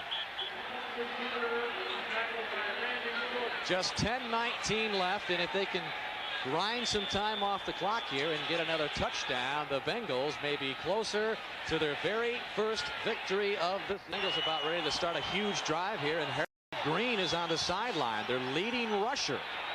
Apparently he's all right, but instead Austell Miles and Derek Fenner in the backfield for Cincinnati as they begin 1st and 10. And this is Fenner. Fenner looking for some yardage. May not have gotten back to the line of scrimmage. But a big drive here for Cincinnati as the clock ticks down to 10 minutes left in the game. The Bengals up 13-7. Well, David Shula looking for win number 1 of 93. Well, and consequently across the field is a guy who really expected to be, in a blowout position right now. 0-10 team. You got a 6-4 club. Funny game. Jimmy throwing on 2nd and 10. Fenner out of the field, skirts a couple of tackles, gets inside the 40, and he's down to about the 37. The Raiders indicating that they have the football. Well, Fenner was down and just let the ball go to jump back up. Chester McLaughlin ran down Fenner. The big guy has some speed. There was it was Art Shell who was telling us last night that McLaughlin ran down Neil Anderson, the running back for. Ran down Neil Anderson in the open field in the game earlier with Chicago this year. Well, it turned out and eventuated to be a big play because Chicago was in position to win that game late. Anyway, we'll take another look at this. And again, Fenner out there just stretching defense on that little check pass. Here, McLaughlin really popped the ball loose from Fenner. That should have been a fumble. Bengals get away with one. 3rd down and 3 from the 38. Fenner picks up the 1st down for the Bengals. Coming into this game, We knew that Cincinnati needed to diversify the offense. They've been able to throw the ball at times. They've been able to run. They've utilized their check downs. The scripted offense has done a lot of good things today. But sometimes late in the game, you just got to be a little man about it and fight for a first down, and that's exactly what happened. Tom Scott and Ken Morey, the left guard and tackle, created a pretty good scene there, and Fenner just got the first down. Fenner picking up good yardage.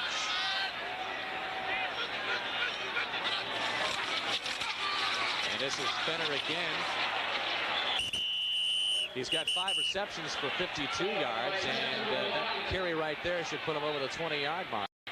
But Fenner was the Plan B acquisition from Seattle last year. He spent 3 years with the Seahawks, and there was that time, I believe it was 3 years ago for Seattle, when he scored 15 touchdowns and rushed for 859 yards. So this is a proven running back in the NFL. He's just been hurt a little bit. Well, not only that, but the Raiders know Derek Fenner from his times in Seattle, and they know that this guy hurt him last year. He's starting to do it again. 2nd down and 9. And Fenner again. 5th-year player out of North Carolina. The Bengals choosing to keep it on the ground. And that'll bring up 3rd down and 7.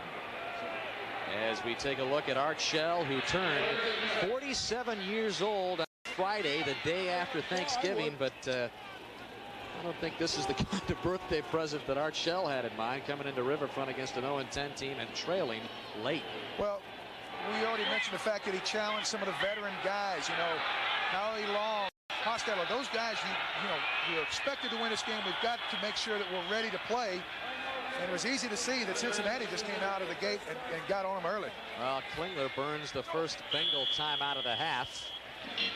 So with 7 minutes and 1 second left, the Bengals up by 6. Golden opportunity for the Raiders against the Bengals here. They came into the day trailing Kansas City by just a game in the AFC West standings. Kansas City hosting Buffalo today. So if the Bills could get a win over KC, the Raiders could tell them today. But it hasn't turned out that way so far. Huge 3rd down play for Cincinnati.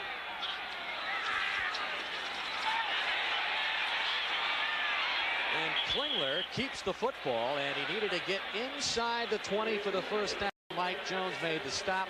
He'll be short, and we'll see the field goal unit and Doug Pelfrey. Well, almost taking a page out of the Raider playbook. It was a quarterback draw all the way. Klingler trying to get outside and use his athletic skills. Now he's got him right in the middle of the field. Looks like it's going to be about a 44-yarder. 44-yard attempt for Doug Pelfrey. 2 for 3 on the day. Trying to lengthen the lead, and he's done it. Well, if you're Art Shell, you start to smell the end. That puts them in a must-score situation, at least 1 touchdown and a field goal to win the game. That was huge.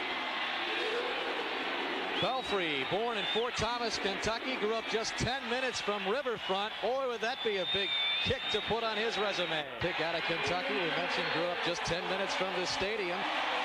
Always wanted to be a Cincinnati Bengal, and he's just put the Bengals up 16-7. A huge 44-yard field goal for Pelfrey, because that means the Raiders need, well, they need a touchdown and a field goal.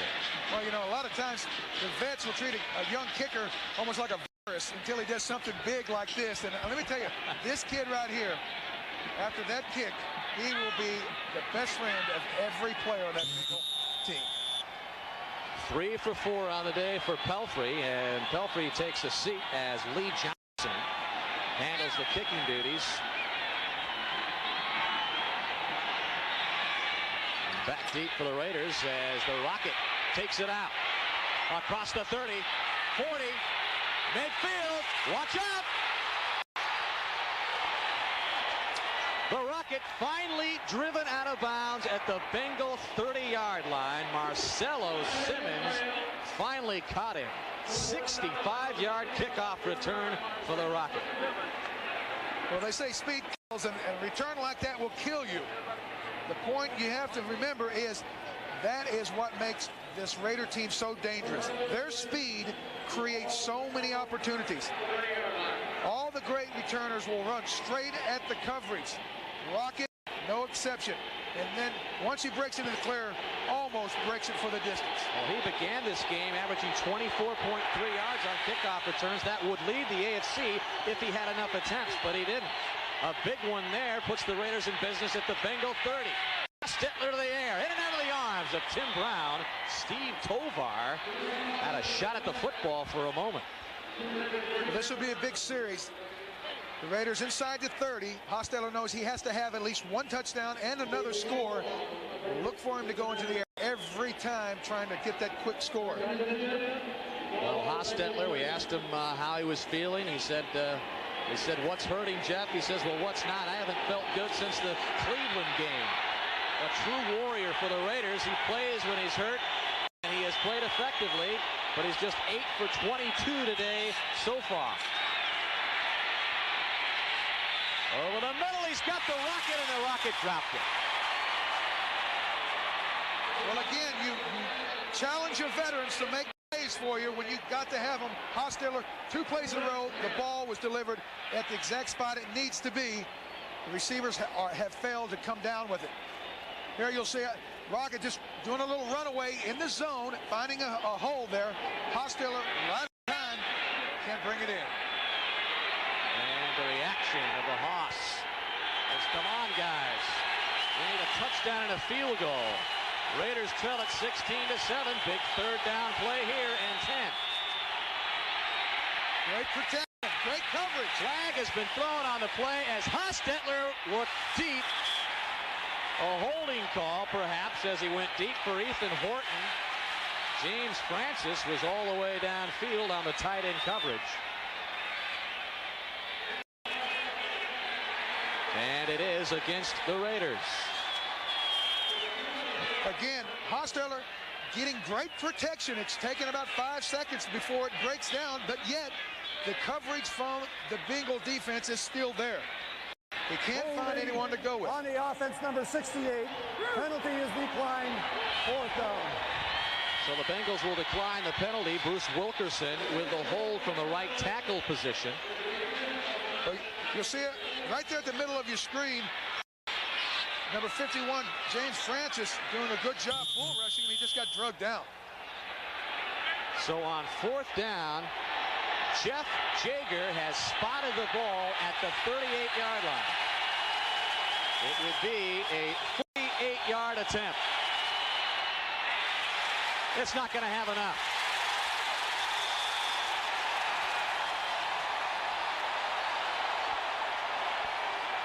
Jeff Jager is 0 for 4. Missed from 42, missed from 44, missed from 31, and unable to connect from 48. But again, the Raider offense failing to score when it gets into position. Now, last week, Jager wins the game. This week, unable to get it done. Here we'll watch again. Looks like, I'm not completely sure that he is confident with his kicking motion on this field. I think maybe in warm-ups, the icy conditions have affected such that he can't make the proper move at it.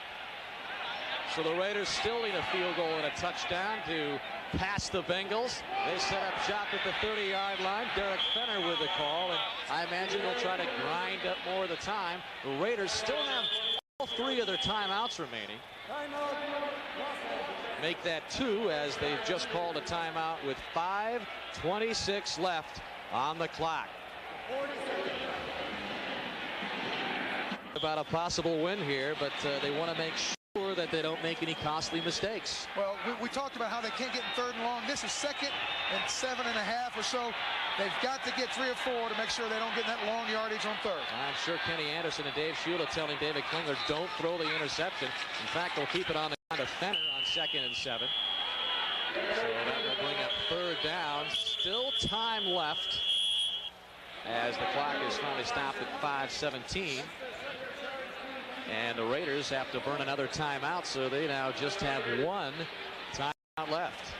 Well, we've talked all game about how effective Klingler has been the last 2 weeks, and I really feel like 2 things have contributed to that. Obviously, we visited about how Kenny Anderson, the quarterback coach, and he work on the game plan from a scripted perspective, but the 3 weeks that he took off, I mean, the players, the coaches, they all talked about how he seems so much more mature and confident, and his poise has really increased in the last month. And I tell you what, it's great to see the young players respond like this. When you're the #1 draft pick, you're under the microscope. As we look at the Bengal general manager, Mike Brown. Well, he's excited, isn't he? Who's been involved in some headlines this week, as there's been continued talk of the Bengals moving from Cincinnati, but he hopes to get that resolved and keep the Bengals here in Cincinnati. In the meantime, the Bengals on 3rd down and 4. The Raiders jump, but they get back as Fenner gets the call, and he's going to be short 1st down. Well, Bruce Kozarski, the center, is an excellent old pro, and you know he's played up and down that line, but on that last play it looked like Howie Long was offsides, and if all he has to do is just snap the ball and it will be 3rd and short. I mean, little things like that, that's what makes you 0-10 or 10-0. Little difference. See, that's exactly what Shula's saying. Snap the ball when they're offsides, Bruce. Come on. Here's a guy that made 3.7. He was an honor student in college. You'd think you'd remember that. You know, guys offside, snap the ball. Now the Bengals taking as much time off the play clock as they can before Lee Johnson gets it away. Got down to about 1 second, and this is a really poor punt that bounces at the 31. Tim Brown lets it go. The Bengals touched it up at the, I believe, about the 26-yard line.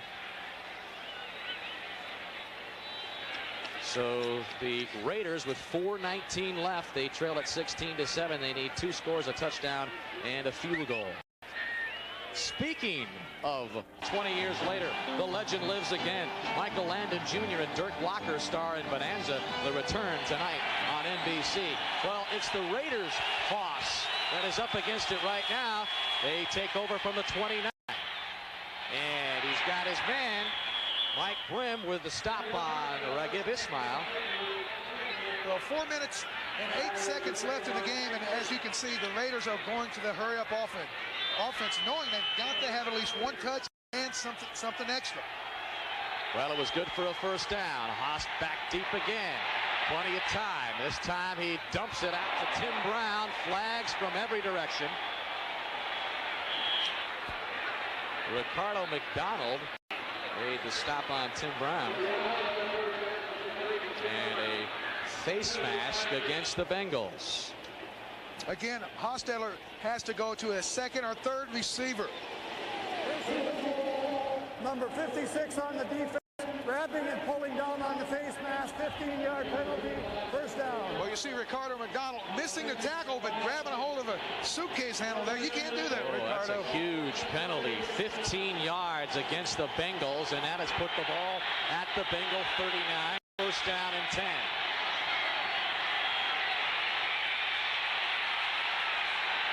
Hostetler to Brown, juggles it, and it's intercepted.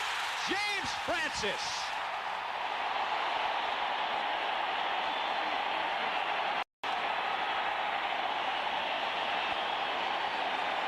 Tim Brown did a juggling act, wasn't able to hold on. It popped up into the hands of James Francis, who picks up his 1st interception of the season.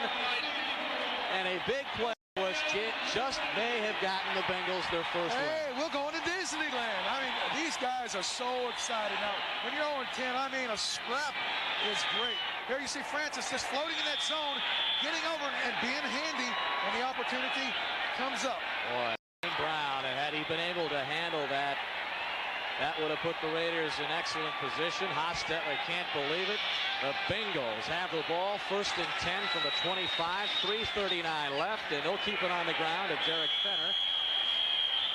You know, it's really not that cold, but if you think about it, the Raiders have really dropped an awful lot of passes, and they fumbled a couple of catches, and you can't help but think that maybe the cold had something to do with it.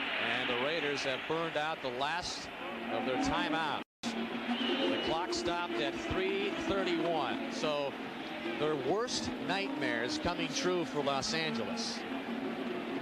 Again, Art Shell challenging some of the veterans to make sure that this team is up every week, and especially when you go into a city where you're facing an 0-10 club and it's almost like it looks like on paper a walkthrough. Or I tell you what, quicksand looks safe until you get out in the middle of it. Well, we've just been told by our sideline man, John Dockery, that Harold Green has been kept out of the game because of a bruised hip. So he will not be involved in what could be the final offensive series of the game for Cincinnati. But we mentioned and we made the point earlier, Dan, you know, the Raiders have dominated this series. They've won 14 of the 20 games, but it's been a different story here at Riverfront. The Raiders lost here last year in overtime, 24-21.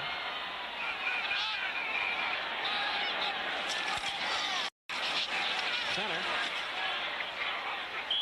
on 2nd down and 8. And he gets the ball up to the 30-yard line. An injured Raider is down.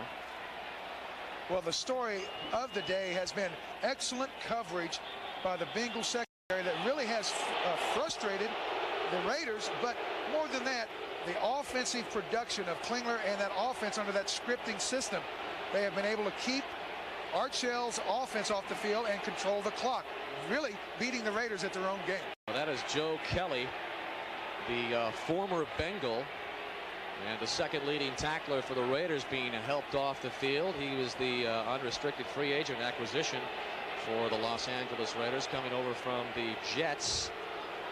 There's a guy originally was drafted here by Cincinnati.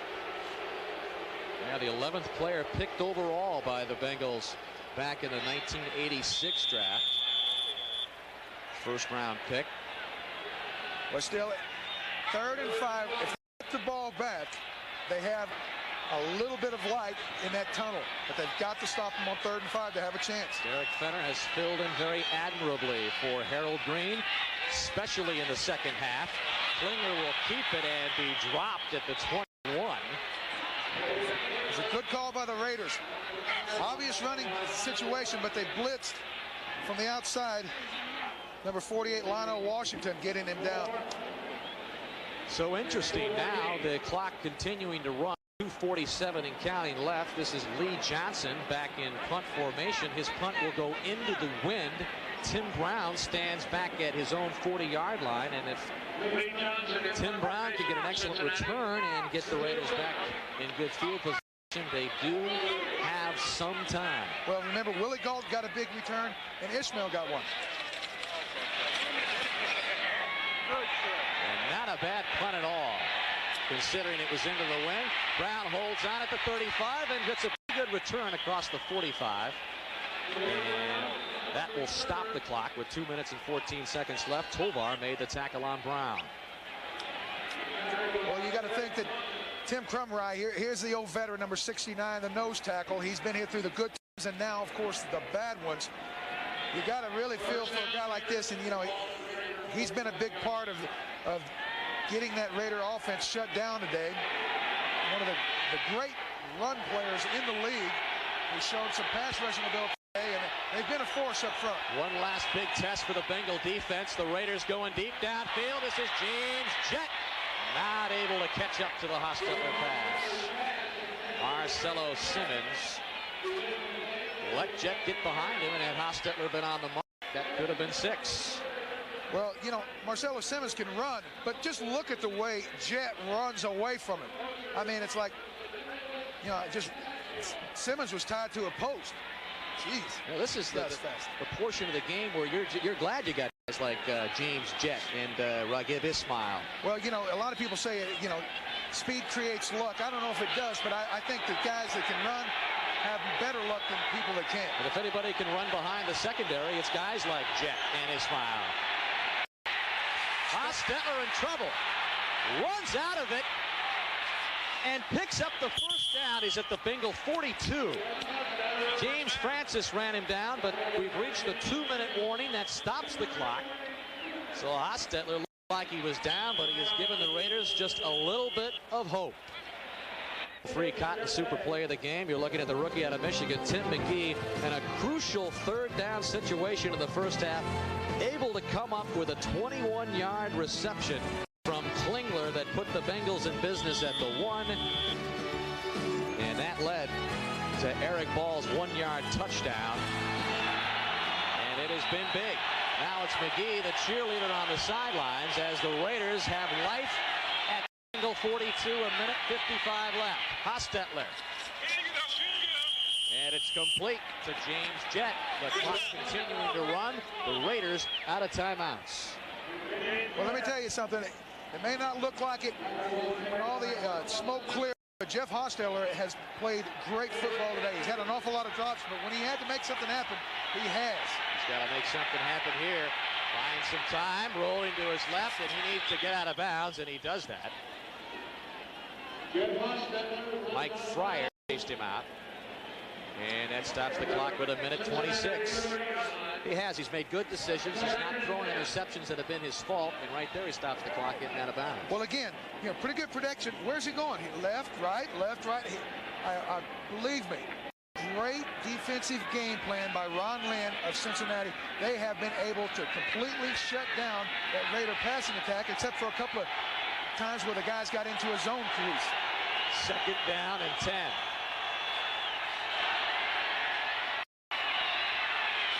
Hostetler, and he was looking for Ismail. That would have been a first down, but just threw that behind the rocket. And the clock stops with a minute 21 left. Well, Hostetler has made the big plays, and that's what they expect. They gave him a 3-year, $7.5 million contract. The unrestricted free agent from the Giants. And you ask the Raiders, and they'll almost tell you to a man, they love having Hostetler in that offense. Well, I think he is a big step in the right direction for this offense. But the thing is, they can't wait till the last 2 minutes and try to show up. 3rd and 10. Hostetler comes up with a first down. James Jett. Clock continues to run, approaching left. Well, what they're doing now, it's basically a variation of a prevent. They know they have to have 2 scores. They're just making them throw it underneath and get up slow and burn the clock. The clock is the Bengals' best friend now. Under a minute. Hostetler looking for the end zone, and it was number 56, Ricardo McDonald, who had what looked like an interception, and then Tim Brown looked like he was going to make the reception before it falls incomplete.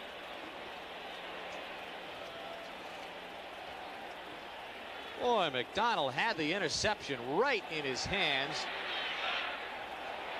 And then it looked like Brown had another shot.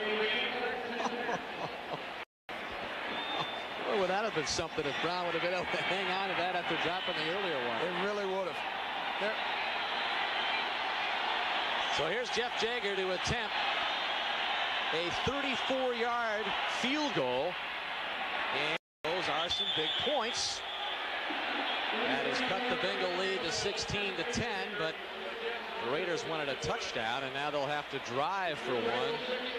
But first get the ball back from Cincinnati if they're to have any chance. Well, Jeff Jager finally makes a field goal. He's 0 for 4. It makes him 1 for 5. Well, I think everybody at home has heard onside kick, by now in the living room. And, everyone in the stadium knows it. The real secret to the onside kick is not only having guys with good hands, but guys that have some guts. The ball's going to be coming at you, and you're going to have to absorb a couple of torpedo shots because they're going to be really trying to rifle you. But if Cincinnati does indeed retain possession on this onside kick, it's a throwdown. It's take a knee time, and it's take your first victory of the 1993 season. This is a losing streak which dates back to last year. It's a franchise record losing streak. When they went 0-9, the Bengals established the worst start in franchise history.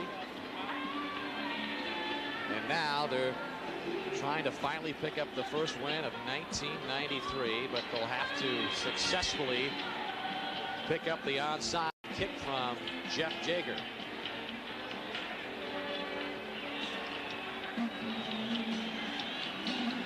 Again, I don't think you can say enough about how efficient Klingler was, and of course the defensive coverage of the Cincinnati defense. Here's the shift to the left side, and the ball is kicked out of bounds. It's over.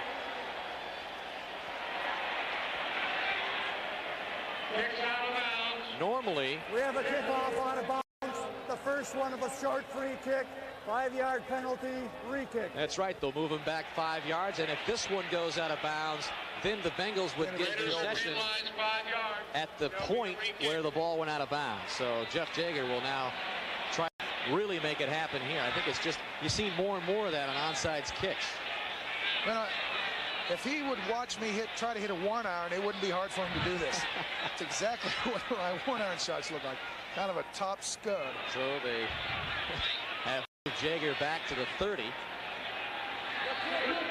Traveled 20.5 yards, therefore is not considered a short free kick. It's a kickoff out of bounds.